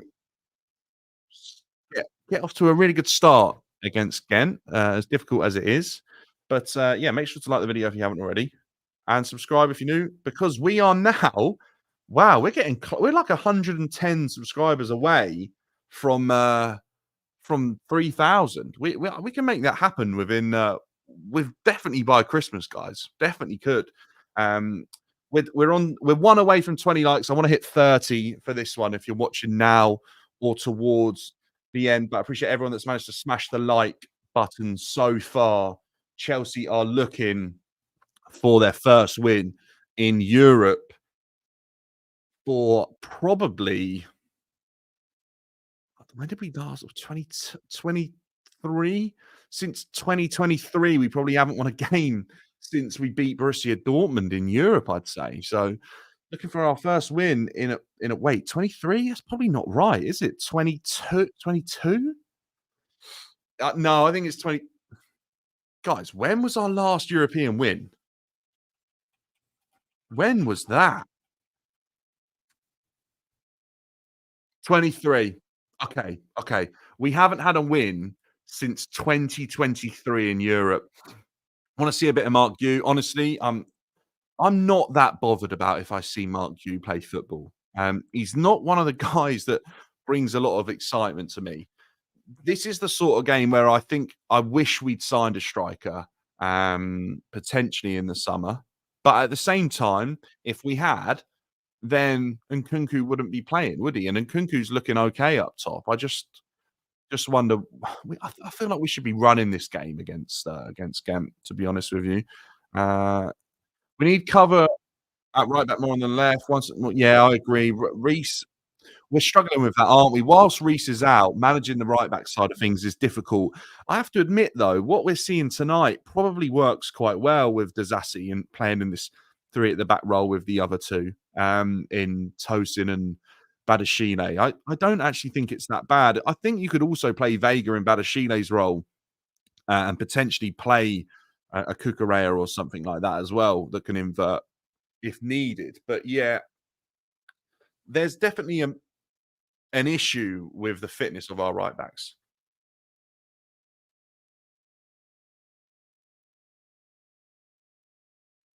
No changes to report at halftime as well, by the looks of it. No, no changes at all. Cassidy, Vega, yeah, no changes.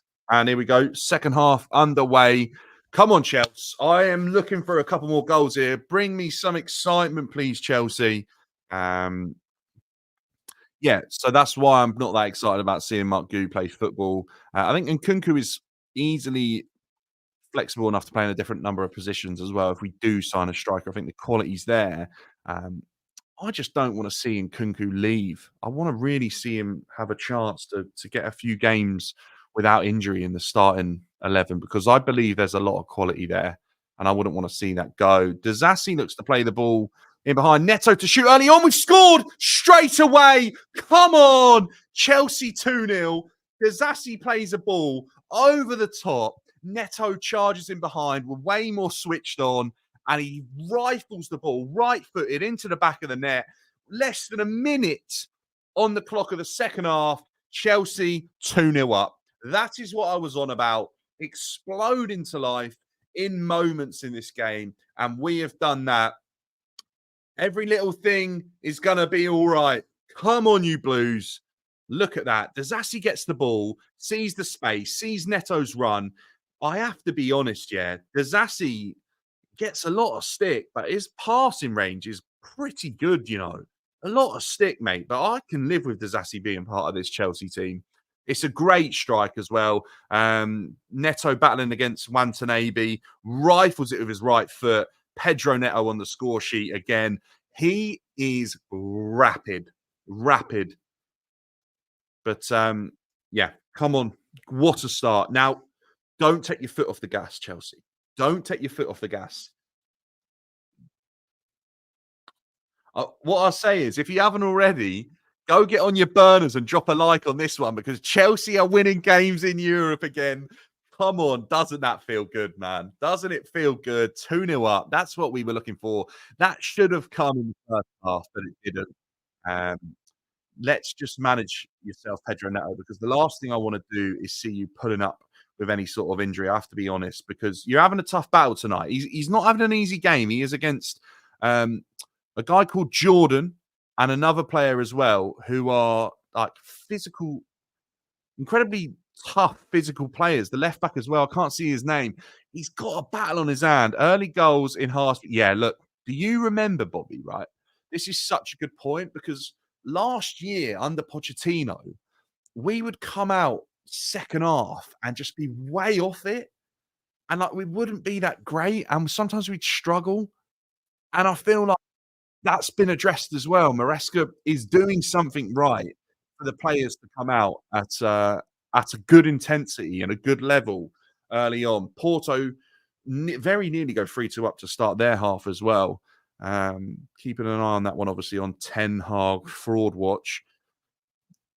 And Kunku wasn't in the box then, which surprised me. Chelsea just having a cross into the box there. But and Kunku, one of our deepest players back.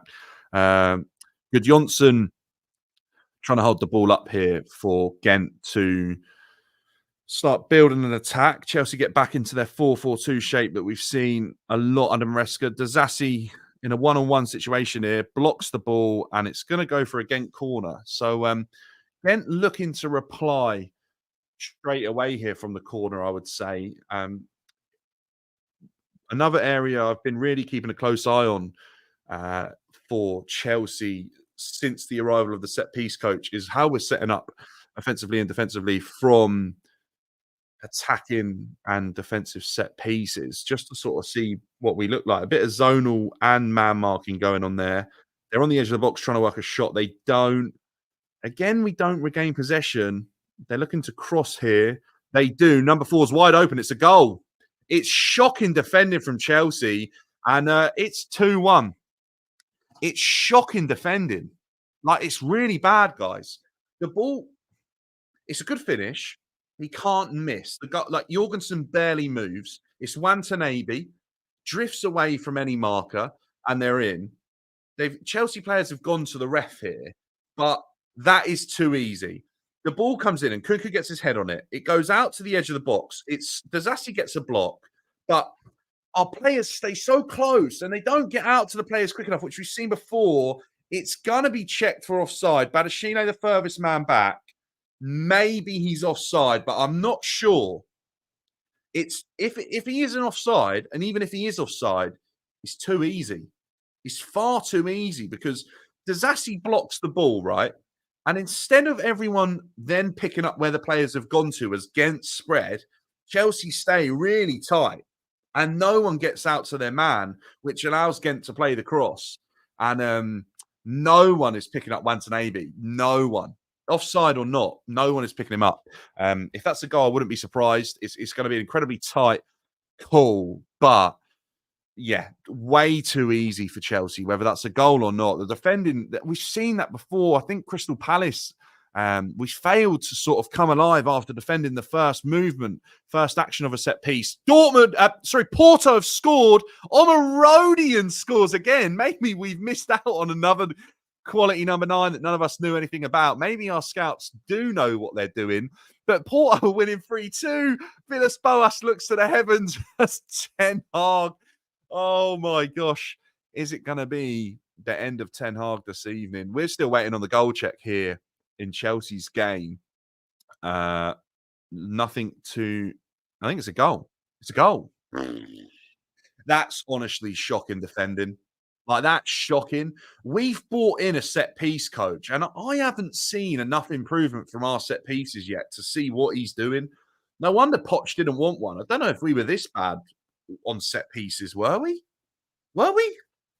Yeah, that's shocking, mate, because that basically cancels out the goal. It's not a clean sheet. It's like there's better teams in the league we're going to play than what Gent have just done there from that set piece. That's on Chelsea for being too easy for me. That's really poor. But yeah, 2-1. As Manchester United go 3-2 down, Chelsea's lead is cut to 1 in the space of minutes. Vega looking to play the ball in behind, smashes it into the Gent defenders. Again, they're making it incredibly difficult to play through. They almost look more aware now of where we've been playing the ball out to the sides, and they're cutting that passing lane off as well. So be aware of that, because I don't know. We've managed to get through there. Cassidy, too long on the ball for me there. Back to Dewsbury Hall. Again, not able to work too much. Cassidy, yeah, they're set up incredibly well again, like I've been saying, and there's not many passing lanes, but Neto looks to find one. He just can't get it under control. Dazassi steps in, wins it incredibly well, and Kunku with the back heel, back to Nkunku, does work a shot, but it's blocked. Dewsbury Hall and Kunku link up well there, I have to be honest. Dazassi is so alert to the pass coming out from Gent, looking to counter-attack us. Dazassi has been so alert to it on a number of occasions today. I'll be honest. I don't know how that's not offside. That looks offside to me. Actually, on that still, that looks offside. Doesn't matter. It wasn't good enough. It's poor defending. I know people don't like negativity, but that is shocking. What do you want me to do? I can't dress that up in any way apart from telling you that defending isn't good enough for a team looking to get into the top four of the Premier League. It's not good enough. It's poor. We've now got a set piece coach. Do better, and the players do better. It's not acceptable. That's twice now I've seen it this season where we failed to do enough on the second action of a set piece. Palace, when when Eze scored that goal, and in that moment there, when no one got out to their men quick enough, and Kunku can't quite get onto that hopeless ball from Badashile. Yeah, it's definitely proven a little bit more difficult to navigate this one.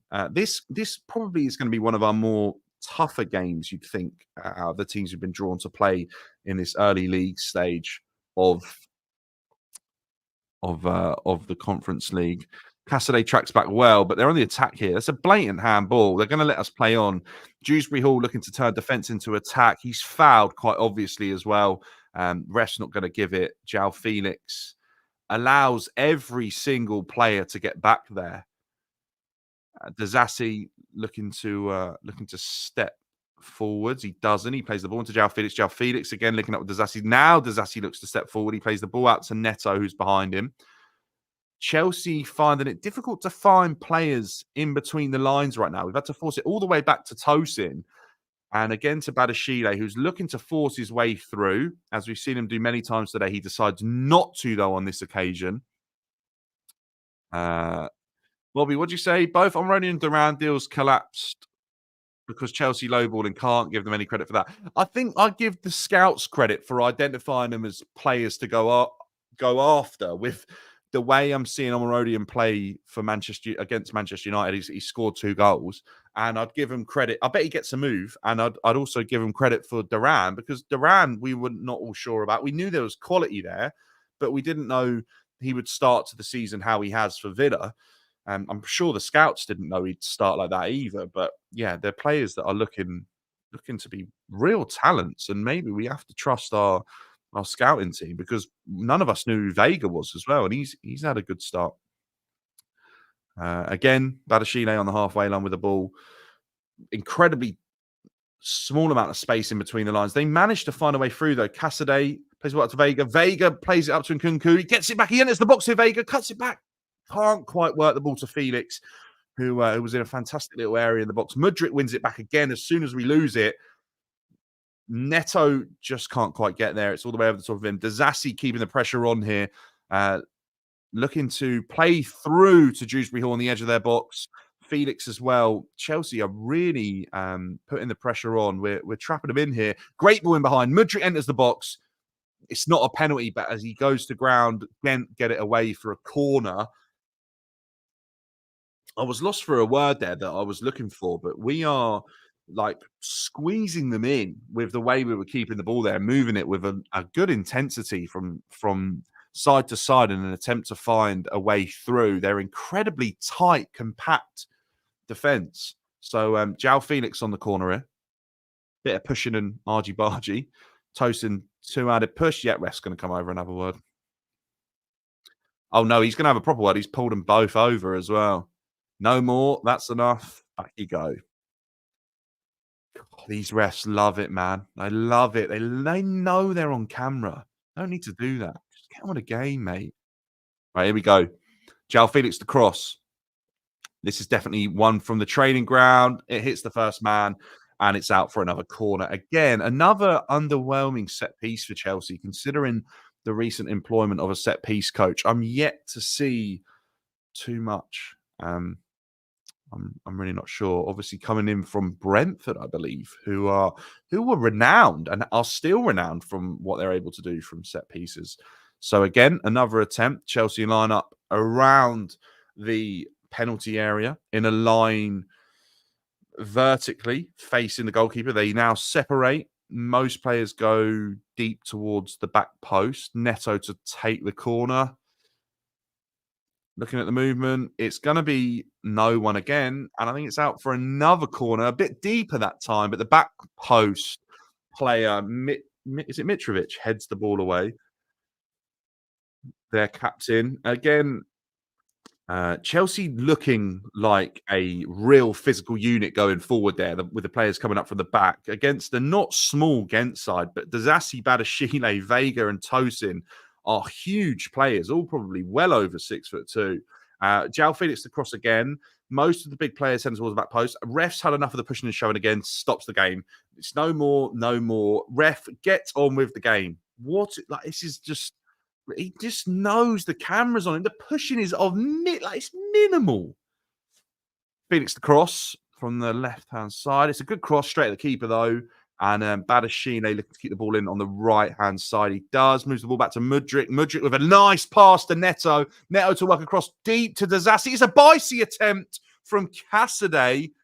And it's out for a goal kick. But for a succession of corners there, with all the work that I presume's been done on set pieces, a Cassidy bicycle kick, I'm sure, is the last thing anyone is expecting to see in terms of the coaches from that situation. I'm sure they have a better idea of what they're expecting to see from set pieces. I just don't think we're seeing it come to fruition right now. Just to remember that Gamba, the right-sided defender for Gent, is on a yellow card. I would like to see Mudryk get him isolated, or Neto, if they can, because I really think that's a guy who's willing to make a rash challenge if he gets beat again, especially on a 2-1 scoreline where they know there's a chance for him to keep this tie alive. Orejo looks to come on for Gent. I don't know much about him. I've just seen the camera cut to him as he's taking instructions from one of their coaches. Cassidy receives the ball in that tight area again and does really well, actually, there. A little bit of press resistancy there. Cassidy's having to play a lot of passes 1 and 2 touch. And at times in the first half, he hasn't. But second half, I think he's understood that he just needs to move that ball a little bit quicker. And he's doing that right now. It's just when he's not under pressure, I worry that he takes a little bit too long at times. And we've seen that in pre-season. He doesn't always know when to release. Dazassi looks to play a ball through to Nkunku in the penalty area. It does, and Nkunku can't keep the ball in there, has to drift out. He runs into the brick wall that is their number 3, goes straight down, holds his face. Gent looked to counter-attack. Neto's recovery pace is more than enough to stop that. I hope Neto's okay. Kind of reached for his groin there as he released that pass. But that would worry me. Vega receiving the ball. Cassidy again, actually trying to make something happen. Cassidy's having a much improved and a bit more success here. Mudryk to cross. Goes up for a corner. Yeah, I have to say, Cassidy is looking more improved this half than Dewsbury Hall. Cassidy is kind of understood. Plays a great little ball through there, just sort of through the line to Vega. It is Vega turns, plays to Mudryk. Mudryk works across to no avail, but that's what I want to see from Chelsea. Obviously, we've shown so many times this season how good we can be in transition when we move the ball quickly, and that's when we seem to get most of our opportunities. And we definitely found ourselves in a good position there. To take a corner again is, I believe, Jao Felix. Neto standing over it as well. Short one. It's a short corner. Felix to cross. Hits first man. Second man. Third man. Plays it back in. Tosin. Vega to shoot. Works it onto his left foot. He can't quite. Someone to hit it, please. And Nkunku! It's a goal. Come on. That one comes to fruition. Chelsea 3-1 up. And the main man up top, Christopher Nkunku, showing levels to this game again. A fantastic finish. Absolutely drills it. It was just sitting there waiting to be hit. And who is alert to it? The French international, off the back of his call up to the national team, rifles that one home. Honestly, he is unbelievable. Up goes the balloon. Christopher Nkunku is becoming a bit of a fan favourite at Chelsea. And I can tell you right now, that knock is getting a little bit louder on Maresca's door with every passing minute for Chelsea. They are checking for offside. I don't think it is. Vega, 3 players managed to get their head on that, but just couldn't work his shot off on the second phase. Ball gets away from him just a little bit, pretty much in line with the centre, with the penalty spot. And Nkunku rifles it at the keeper. The keeper dives, and the ball literally goes over with a lot of intensity or through the diving keeper's legs. He's hit that with so much venom that no matter what the keeper did there, it was always going through his legs. And Nkunku scores again. 3-1 Chelsea. VAR checks, I'm sure, are in place as we speak, but hopefully we we are back in action, obviously, with a fantastic strike there from Christopher Nkunku, albeit straight at the keeper, but hit with so much venom that the keeper really didn't have much chance. We're back underway. It's 3-1 Chelsea. Come on. That's what I want to see. I think that's what I'm saying. That knock was getting a little bit louder, but Gent start incredibly quickly from that. They're in our box. Jao Phoenix is there fighting for it. I do love the industry Jao Phoenix support on this second spell. At Chelsea, they are in here. Rejo off the bench. Deflection. I think it's a corner. Is that a Rejo's just come on? I'm not sure. Good Johnson's gone off, and I think he's just come on. Vega just doesn't realise where his man's gone. Badashile actually did well to get out to that, I have to say, but yeah, a couple of times from going behind. Gent probably start a little bit quicker than Chelsea do off the restart. It's headed away by Nkunku from their corner. Nkunku straight onto that. What well done, Nkunku, flying out on the counter attack. It's not the ball we all wanted to see to Neto, is it? But Dewsbury Hall leads the press here for Chelsea. He can't get onto it. Dazassi can't get onto it either, and it's Gent's number 3 again, striding up the left hand side. Played a poor ball there, though, and Badashile does more than enough to win that back for Chelsea. Again, the possibility this game turns into a basketball game off of the restart, but Chelsea actually look to turn around and build up with a little bit more control, which is what we know Maresca wants to see in his teams. I've been telling people for weeks that Enzo Maresca doesn't want to see an out-of-control basketball match. He doesn't want to see that. He wants to see a controlled counter-attack and controlled attack through possession.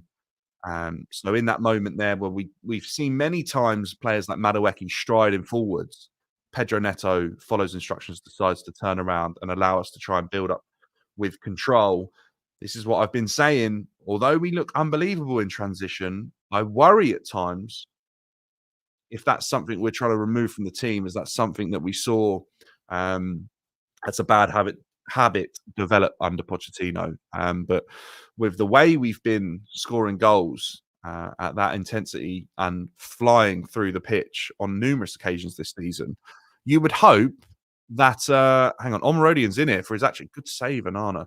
But you would hope that isn't something we're trying to remove from the team, because we look unbelievable in transition. And every time I hear Maresca speak, he does say that isn't what he wants. So unless it's just being lost in translation, I believe there is an effort to remove some of the uncontrollability and unpredictability from this Chelsea team. I just think there is a bit.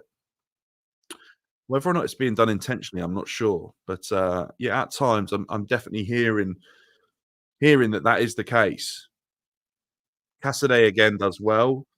He's having an improved second half. I think Dewsbury Hall's probably fallen more into obscurity, though, as the ball's with Badashile now, who is finding himself out on the right-hand side of the fence. Maybe he's had a word and said, I'd rather play centrally and Tosin out on the left. I'm not sure.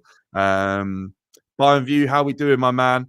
Madueke doesn't heavily contribute in the next match or two. Give Mudryk and Neto a chance at the Prem. Yeah, I think, if I'm being honest with you, I think Nkunku's probably knocking the loudest on the door right now to be getting a game somehow and somewhere in that team.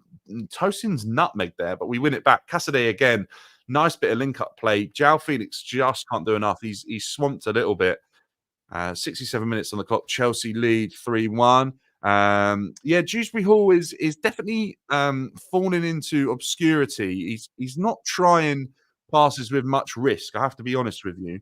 And he's not really getting on the ball in areas that I'd want him to. Gent looking to cross the ball here. They do. Jorgensen safely collects. Can we look to counter-attack? No. He's going to hold the ball and let us build out for the back again, which is something we're starting to see more and more as the game goes on, actually, is the reluctancy to attack them when they're committed. We're just not seeing it as much as we have in other games or earlier on in the game. So that's obviously been addressed in the halftime meeting. But yeah, look, Dewsbury Hall, although he's pass accuracy is an interesting stat, and I have to say this because as much as pass accuracy is a good judgment at times, it can be a negative because it might suggest that a higher pass accuracy means the player's taking less risks. And I definitely say that is what we're seeing today with Dewsbury Hill. After a couple of times giving the ball away cheaply, when he's had the ball to actually maybe now try and do something with it, he's just been incredibly safe, and he's almost playing a bit of a crab role, to be honest with you. I would back myself to be doing a little bit more of it than what Dewsbury Hall is right now. And Kunku hasn't played good as a winger. If Jackson keeps performing like this, then I can't see Nkunku starting. And Kunku's in again here. Dewsbury Hall as well. He's going to score. He's actually going to score, Dewsbury Hall. There's his input on the game, telling the fans it's all about this. We're 4-1 up. And Kunku does really well there. Couldn't quite get a shot off. And Dewsbury Hall comes in as the ball sort of falls into no man's land. He's there to put it underneath the diving keeper again. Yeah, look, honestly, it's a good. What's up with the lights as we score? What is that? We are gonna get so much stick.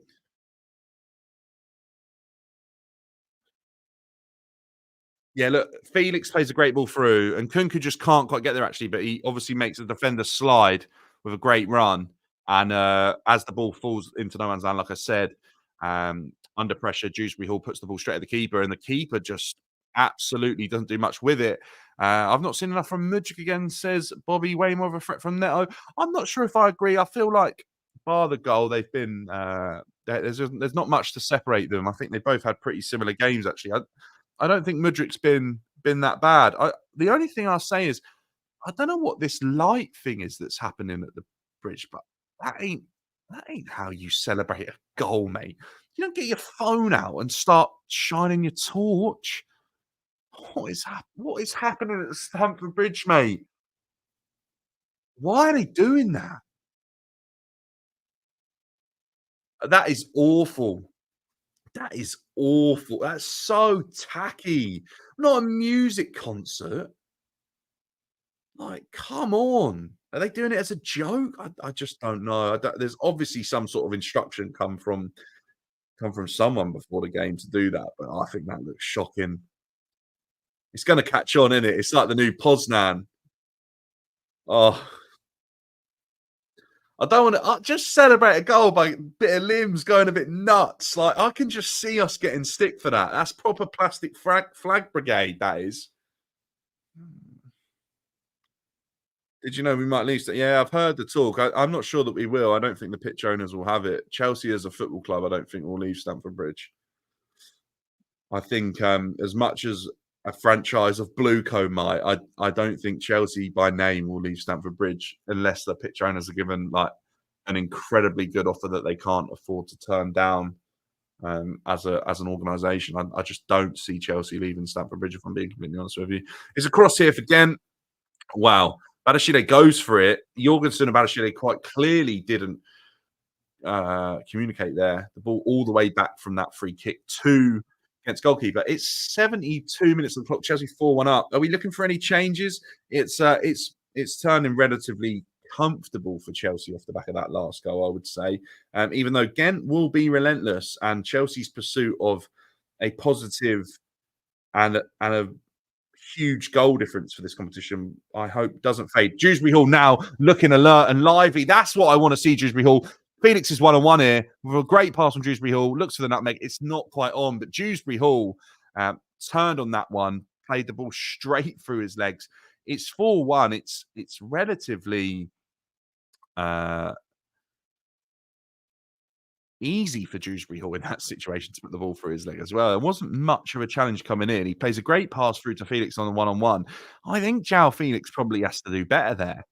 I really think he's got the quality to do more. It was just he was looking for the perfect little nutmeg, which he's obsessed with, and we know how good he is at that. But he could have worked that shot off with a little bit more ease, I think, and we could have had another. This is the sort of time where we're 70 minutes in. Neto has ran himself into the ground. I would probably be looking at the sub if I'm Maresca. I think I would. I would say Mudrik is probably okay. Don't think he's going to be playing at the weekend. Any players that might be playing at the weekend, I'd probably be looking to drag off here. Dazassi so alert at the back post. The ball's fizzed across there from Gamba, who is one of the only Gent players I know his name. And Dazassi well alert of what was coming in at the back post. The number 3 again providing a threat from that left hand side, and Dazassi more than alert to see that out for a corner. So Gent 4-1 Chelsea lead. Gent are not letting up. I would have thought by now, being 4-1 down, that this would become an easier ride, but it doesn't right now. 74 minutes on the clock. It doesn't look like that's going to be the case. It really doesn't look like that. So we'll see. Yeah, Chelsea are flying. I have to be honest with you. 4 goals. It's all right, isn't it? I don't mind it. There's been moments, and I think the second half we've come out in the way we probably could have been a little bit more ruthless in the first half. But 4 goals is great. We are scoring a lot of goals. At the first, like first half, we got to this sort of period, 20 minutes in, and we were still at 1-0. We're looking like we could score every time we go forward at the moment. Neto here on the edge of the box. Dewsbury Hall again, flowing with a bit of confidence now. Shoots! Ooh, deflected. It's gone for a corner. Dewsbury always is a little. Maybe this is a confidence player, guys. Maybe this is a confidence player. He's received the ball on the edge of the box there. He's had a shot. It hits his man. Dewsbury Hall looking a little bit more like the player I saw in pre-season, who I actually thought looked quite exciting. Stats support what I'm thinking about Mudryk. He has had 0 shots. He's had 20 passes, 70% accurate. He's taking risk. He is taking risks, though, I would say. Mudryk is definitely having crosses, Bobby. It's not all about stats. Mudryk has obviously got an assist today as well, as much as Neto has scored. Mudryk's got an assist as well. So he's taking risks. He's putting his crosses into dangerous areas, and centre backs are having to get in the way of him. I wouldn't say Mudryk's had a bad game today, if I'm being completely honest with you. I'm not sure it's enough to be starting in our main 11, but he's not had a bad game. It's an improved second half from Chelsea, I'd say. Casadei obviously started off as the player I was seeing a bit of improvement from between the two midfielders, but since the goal, Dewsbury Hall's come alive. So a negative in the first half is being turned into a positive again. Yes, our defending for that goal was really sloppy, but we cross it again. There's a goal here. Oh, I think we've missed. Dizassi's put himself into the net rather than the ball.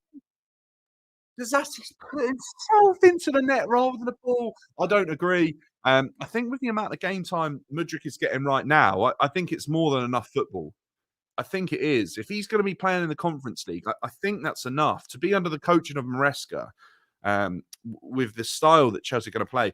I'm not sure. I think this is enough of an opportunity for Mudryk to prove himself, and we need the rotation options. We do need it. When you look at how we're going to play, and it looks like he's going to rotate 2 11s, I think there's definitely room in this team for Mudryk to force his way in as a sub off the bench in bigger games, and as a player that's going to start in these.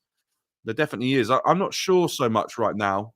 We'll see, obviously, if Chelsea go and sign someone else, or with the arrival of Esteval and Kendrick Pires at the end of the season, then I do believe this is Mudryk's last chance in the build up to those players arriving. But I think there's more than enough football in front of him whilst we remain in competitions that we'll be able to get a better idea of what he might bring.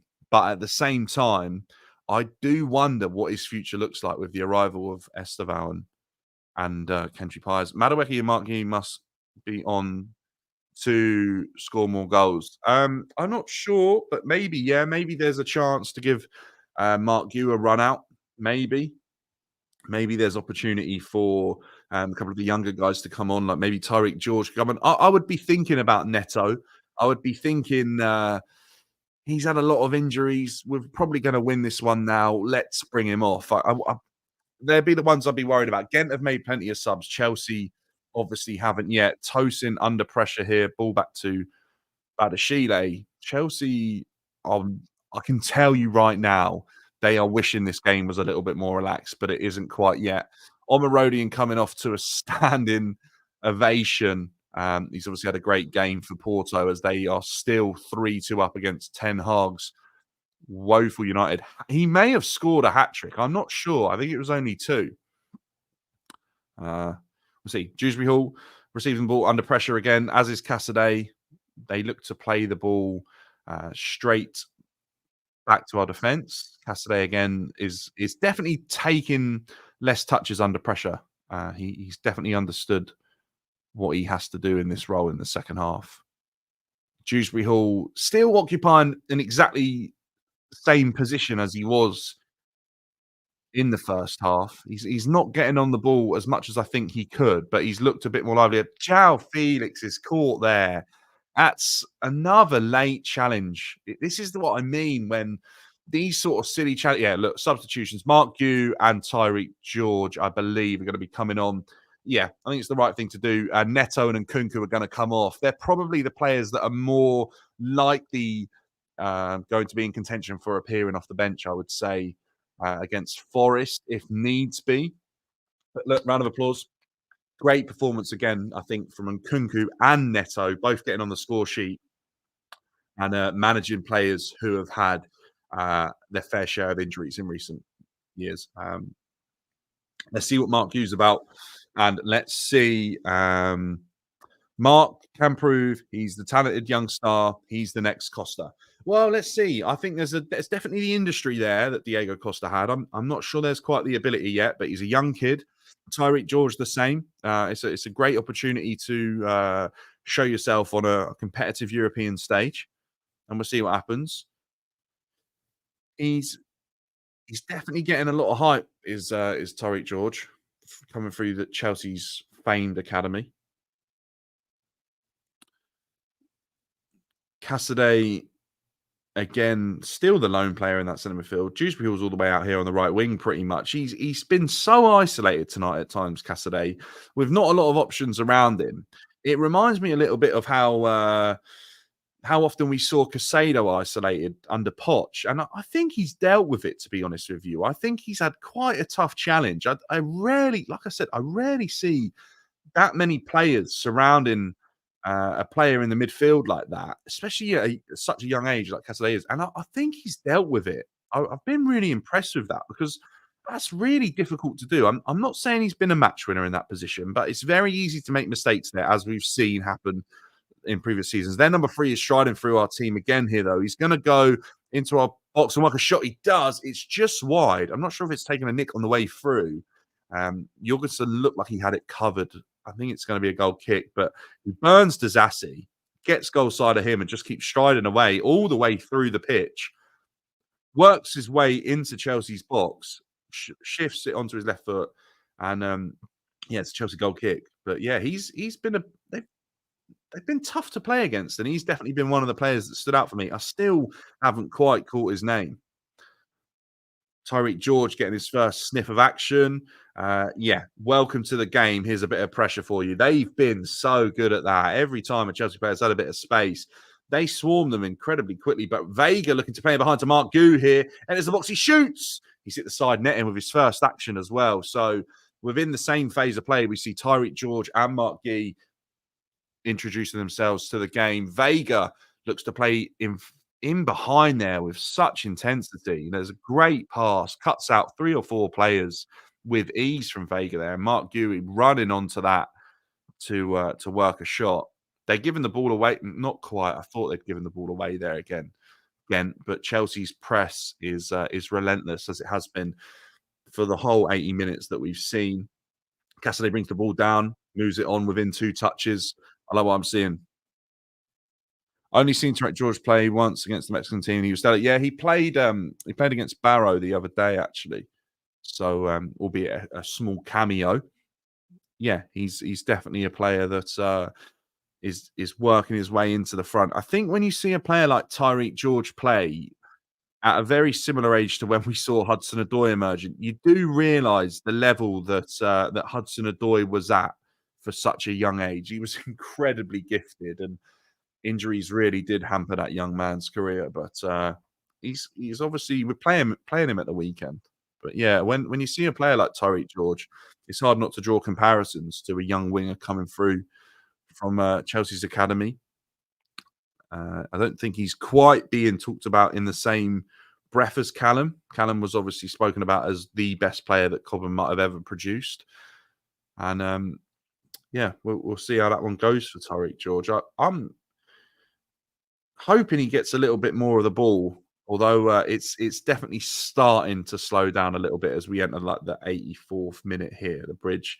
Cassidy moves the ball out to Tariq George. Unfortunately, he can't quite get there. The number three, he's playing for a move, mate. He looks unbelievable as he strides forwards again. He crosses. Here you go. This could be a goal. I don't know how Orejo has not got that on target. Brown is the left back. Okay, it's Brown. Brown is the left back. He's been unreal. He's playing for a move. Who is he? He's been really good, like pretty good. Uh, Archie Brown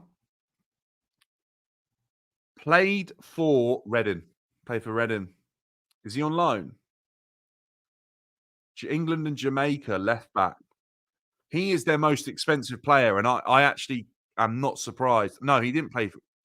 Why does it say Majeski Stadium? I just saw that. Oh, agent Majeski Sports. Sorry. Um, he played for Derby under 23, joined Lasswane Sport, and then from there he got a move to Gent. Yeah, he's a good player, man. He's a unit of a left back, but yeah, he's had a good game. I have to be honest. Yeah, been impressed with him. Archie Brown, 22 years old. Okay,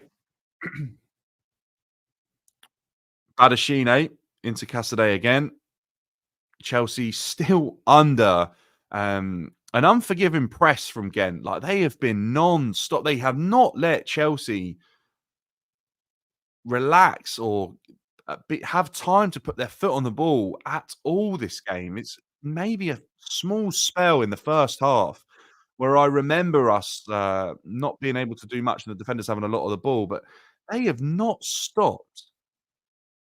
Bobby, he's gotta be injured. Like, this does worry me. If anyone's got any news on Chukwuemeka, then drop it in the comments or, let me know on Twitter if it's after the game finishes and that. I would like to know. Cassidy again, probably for the first time in this half, taking too many touches, tried to turn to no avail. This is what I mean about the press is he has not been able to receive the ball and turn that often at all today. And because of that reason, he's having to be very mature and realize that you're just going to have to play a role here as a wall.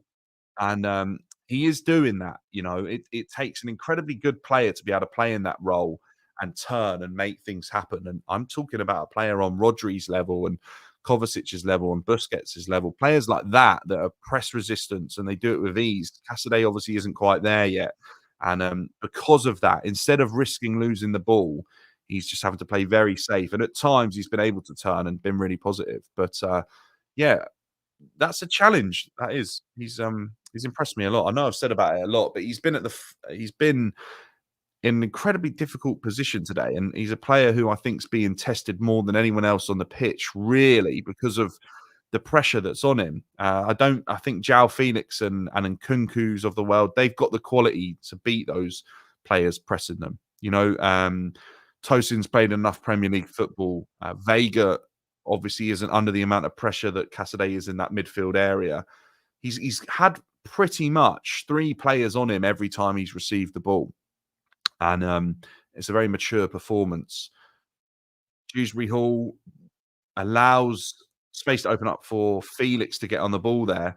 Felix is one of those players where I'm not quite sure if he has 90 minutes in his game. Tyreek George looks to throw a few step overs, play the ball back to Felix. Vega here again, working the ball from side to side. It's out to Mudryk on the left to take on Gamba. Can he work across or a shooting opportunity? Felix, I would say João Felix has got it's a tired foul as well there. They're going to let it play on. Brown is out here on the left-hand side for Gent. I would say the answer about Carney lies with Igbali. Bobby, I'm worried you might be right. I am. That you can't tell me that the way João Felix looks now, like Carney couldn't have had 15 minutes in this game just to rest up João Felix. Like, it doesn't make sense to me. I know it's not a lot, but 15 minutes is better than nothing. Gamboa is going to come off, so no sign of him getting that red card we'd hoped at times after that horrific challenge in the first half. Yeah, a game that is slowly starting to fizzle out, to be honest with you, as we approach the 90th minute here. If I was looking to pick a man of the match, I'd probably yeah, I'd probably have to say, uh, maybe Pedro Neto, you know. Pedro Neto's not had a bad game. I think Nkunku had a good game. I wouldn't say it's been Dewsbury Hall. I wouldn't say it's been, uh yeah, maybe Neto actually. I felt like he had a really good game, especially to get a goal as well. And Kunku had a good game, but at times wasn't involved nearly as much. Jao Felix had a he's kind of just dropped off a little bit the last 20 minutes, Jao Felix. He's still getting on the ball, but I think he's got tired legs. Mudryk wouldn't be man of the match for me. Yeah, maybe I'd give that to Neto. I have been, like I know I've said it a few times, but I have been really impressed with Casadei. Dizassi's had a good game as well. I wish we kept the clean sheet, but we haven't, and they've just scored. Oh, just as I was talking about the defense. This is what's so frustrating because I know against better teams, it's gonna be an issue. It's 4-2. It's just we've switched off there. We've switched off. It's a stupid goal to concede, and it hinders the goal difference. They play a ball all the way over the top, bypasses everyone on the left-hand side. Badiashile goes out to the guy. He puts the ball through Badashile's legs way too easy. Disassi obviously is out there on the right from transition. He's had to get all the way back, and he just hasn't got the pace. And the guy's wide open because Badashile is not good enough. Yeah, the Badashile has let that ball come through his legs with ease. Pause. But Vega has been great with a goal and assist. Just yeah, Vega's not had a bad game, but I'm sorry, guys, I can't give man of the match to a defender. Is what the point I was getting to for not getting a clean sheet, but to let in two, and a real sort of lapse there. I can't give a defender man of the match off of that. I just can't. So I'd probably say, I'd probably say Neto. I feel like that's a really two really cheap goals to concede. Tyreek George with some lovely footwork there. Plays the ball out to Vega. Vega out on the left-hand side, all the way out to Mudryk. Mudryk one-on-one here with the fresh legs of the number 18. He's going to work a shot, though. Mudryk, he does it soft. It just rolls past the post. It's not quite the type of finish that I've seen from Mudryk every time I watch him train. He actually scuffs it. It's almost like he's topped a golf ball there and it rolls off towards the byline. I really think if he'd have scored a goal there, that would have wrapped up a pretty good performance from Mudryk on the whole. 20 attempts for Chelsea, pretty much, with 4 goals scored. Yeah, it's a shame that we've conceded that goal there. I've got to be honest, because that is it's taken one pass over the top to a Badashine with a lack of defender. It's gone out to the same guy again here. Defenders are way more central this time. Casadei's the man going out to the right hand side. They cut it back. It's the same guy on the ball. He's going to work a shot here.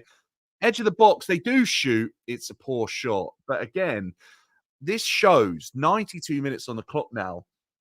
Gent are not giving up. They really aren't. They've been relentless in terms of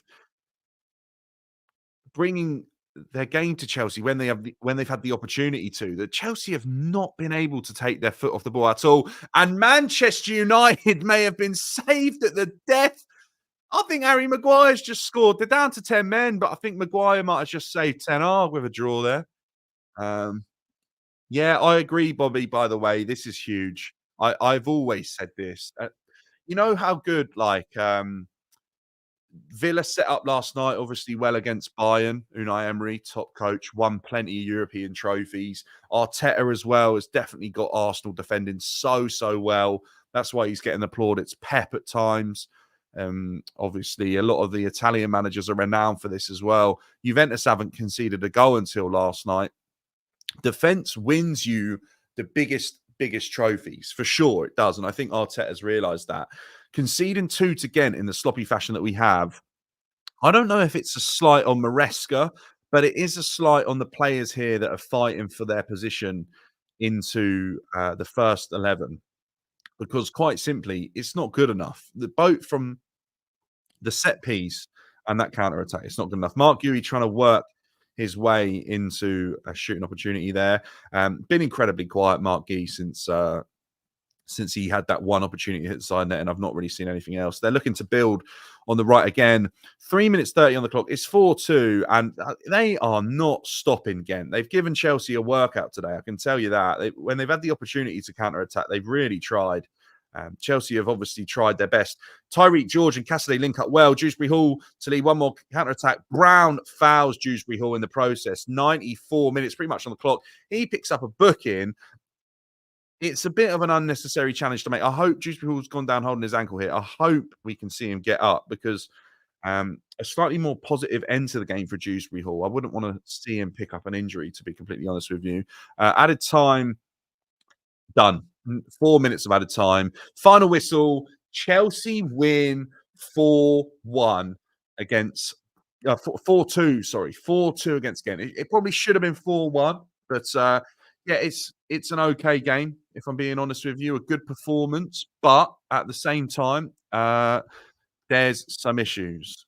There is some issues. Just seeing the players focused on at the end of the game. I think Neto probably gets my man of the match. I think he probably does. He's had a good game there. Dewsbury Hall obviously managed to get a goal, but I don't think he was as involved. Vega had a good game. Vega did have a good game. I have to say that.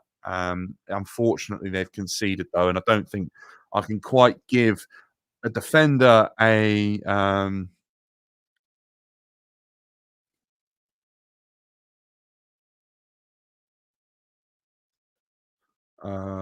I would say, yeah,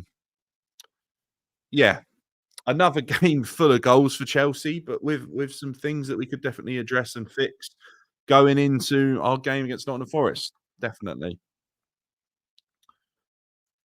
Chelsea have drawn four. What are we on about? Sorry, not drawn. Chelsea have. Why is my? It's just paused. I was looking at Manchester United drawing literally as I was saying that. But it's just on Maresca. I will tell you right now, and I know this with the way Maresca's been, he's not going to be over the moon with the fact we've conceded 2 goals there. He's not going to be happy. He'll be annoyed. He will be annoyed.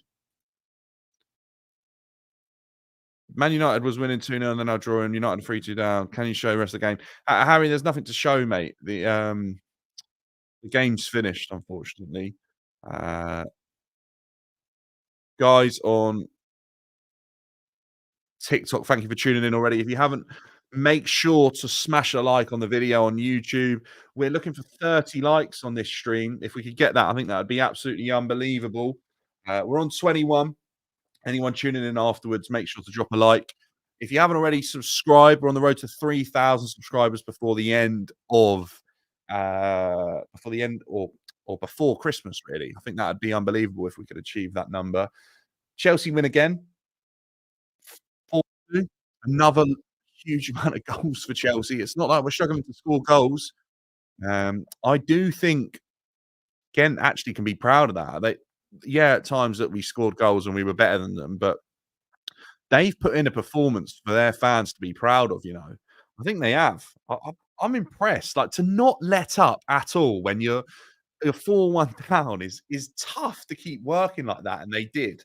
So, fair play, fair play. There's been a really late winner. Copenhagen have just lost 2-1 in, like, the dying minutes of a game there as well. I don't know who that was against, but I've seen the score notification come up. I do wonder if Harry Maguire might have saved Ten Hag's job on that one. What I'm gonna do, though, guys, I'm gonna quickly, go into a debrief on the game that we can put up on the channel as the recording.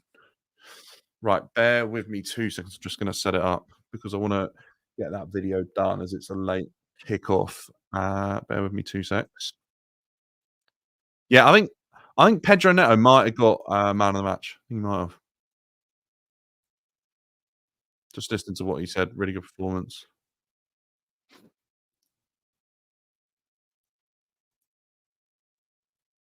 Dan says disappointed. We did not keep clean sheets. Happy we got a good win in this conference league. We should splash money on a big defender. Good attacking performance, but bit meh defending and horrid Badashile performance. Yeah, I'll be honest, I think our defense has slightly let us down there. It is frustrating. It is a bit because I do think Chelsea could quite comfortably have navigated that a little bit easier, to be honest with you. We really didn't do too much to help ourselves in a couple of those defensive moments, which is a shame because I would have thought we could potentially keep a clean sheet there because they didn't provide too much threat going forward. And I feel like it's off the back of some silly moments, to be honest with you, some real sort of sloppy moments. But Chelsea have obviously won 4-2 against Gent, a game full of action, as it always seems to be with Chelsea this season. Again, scoring 4 goals at Stamford Bridge this time. So we're showing that we're able to score goals on the road and at home.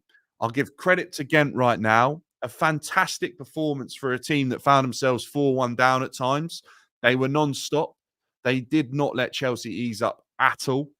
And I have to give them credit. We weren't sure what to expect from teams in this Conference League, and they've made it very tough for Chelsea tonight. But look, we've scored 4 goals.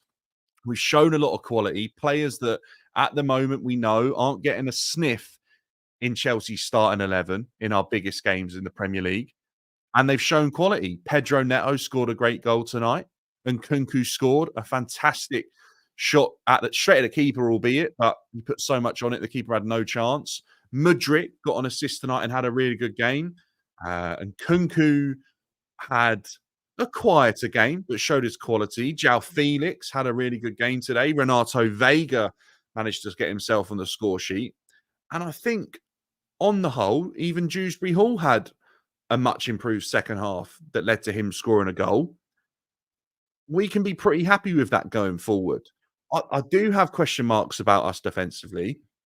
I think we've seen Gent not really pose too much of an attacking threat at times. Yeah, they had their moments. Good Johnson had a shot early on in the first half, and Brown provided a threat down the left-hand side for them. But they really didn't do enough for me to warrant scoring 2 goals. And for most part, defensively, we were able to keep them at bay.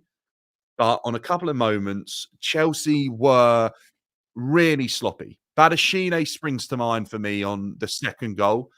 A couple of moments in the first half, it was poor from him as well. Lackluster defending and sloppy passing led to some chances for them. But actually, when you look at defensively, how easily he's let a player go put the ball past him on the second goal, it's not good enough. There was moments off of the set pieces where we really didn't react quick enough to the second phase of that, and we ended up conceding from that as well to a header.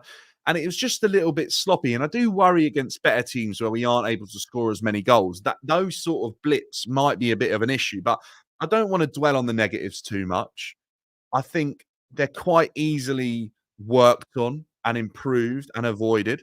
I'm not sure if anyone tonight from this sort of second string 11 has done enough to break themselves into the starting 11. But I have to say, if Madueke stays quiet and doesn't bring the level of goal scoring that we saw a little bit earlier on in the start of the season back into his game sooner rather than later, I think Neto is knocking on the door. I think Mudryk's put in a good performance tonight. I don't think he's quite at the level yet where he probably deserves to be starting over a couple of those players. Definitely not over Sancho. I think uh, João Felix probably hasn't quite done enough yet, but I would say I think Nkunku has. I think he's showing every time he plays that he's capable of scoring goals. I'm not suggesting for any minute that Jackson would be dropped, by the way, but I do wonder if there's a way to get Nkunku in the same team as Cole Palmer and Jackson, because I then feel that there is a fantastic amount of goals in that attacking four potentially you could see with Sancho and Nkunku, Palmer and Jackson. I think that would be absolutely magnificent to see. On paper, it looks fantastic, but sometimes these things don't always work.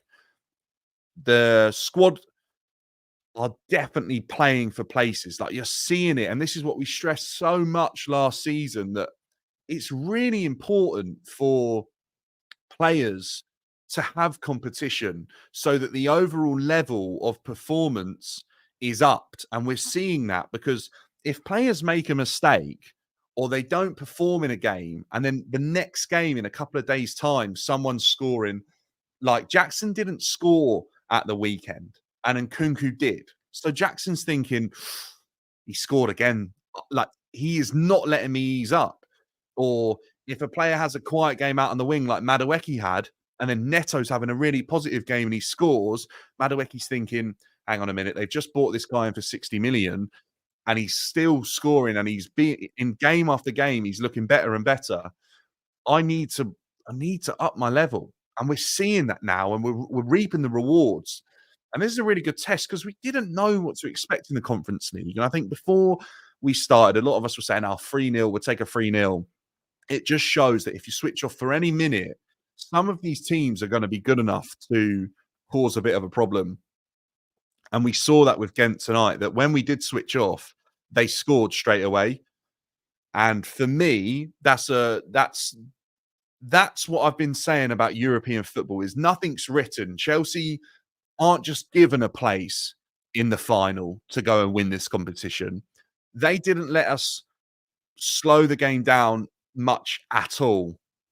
And that's what's going to be really important to remember going forwards is that these teams aren't here just to take parts. For some of them, they believe they can get far and sort of change the landscape of their clubs by having a really good European run or change the shape of their careers. We've seen Archie Brown tonight have a really good game for Gent, a guy that's played under 23 English football for Derby, take a couple of moves out into Europe and then finally get his chance to probably showcase himself to some of the better clubs in English football lower down the pyramid. They'll be looking at a really promising 22-year-old left back there because I think he's had a really good game, albeit Pedro Neto managed to score. There was a real good test going on there. And what I'm trying to say is, yeah, it's not going to be easy for these teams, for Chelsea and the 11 that's put out to navigate these games, expecting clean sheets, expecting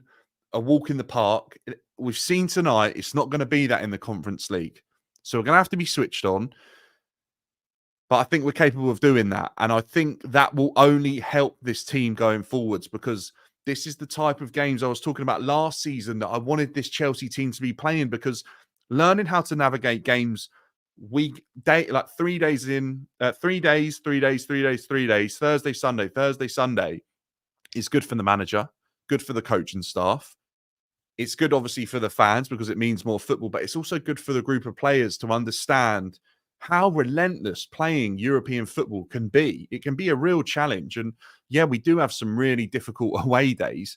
Obviously, that one out to Astana is going to be a massive trek. But yeah, a positive performance on the whole. Some real, like, I want to touch on Cassidy.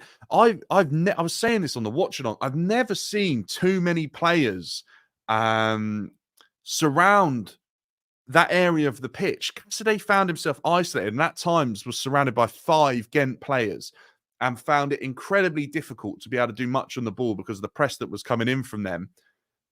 And they sat in this mid block and made it incredibly difficult for Chelsea to play through them.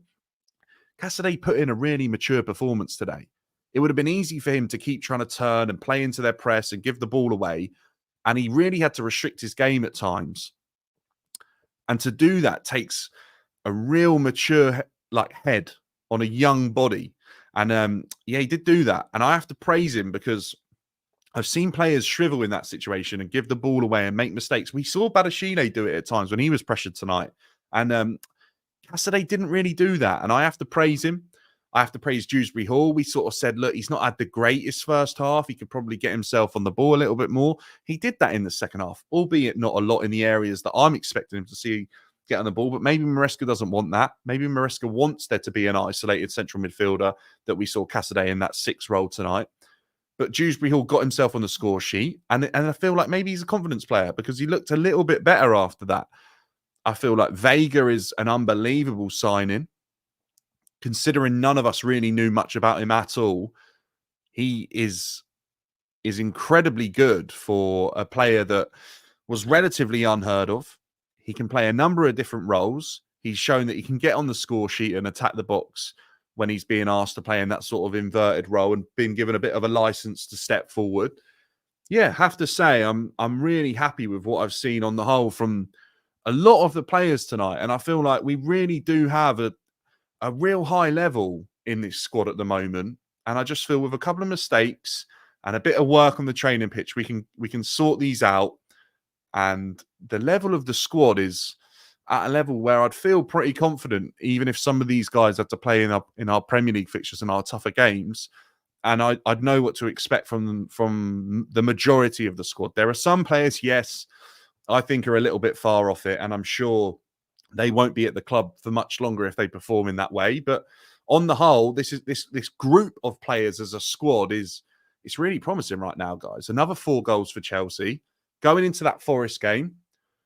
Hopefully we can score a load more. I think that's going to be a real tough game. I think they might sit in that low block, and that's the challenge I'm really looking forward to seeing. Obviously, players from that Premier League team are getting a bit of a rest during the week, but they were all there tonight watching, which I think is great to see Maresca doing, is getting everyone involved. The squad as a whole are building camaraderie and becoming a team, which we didn't really see enough last season.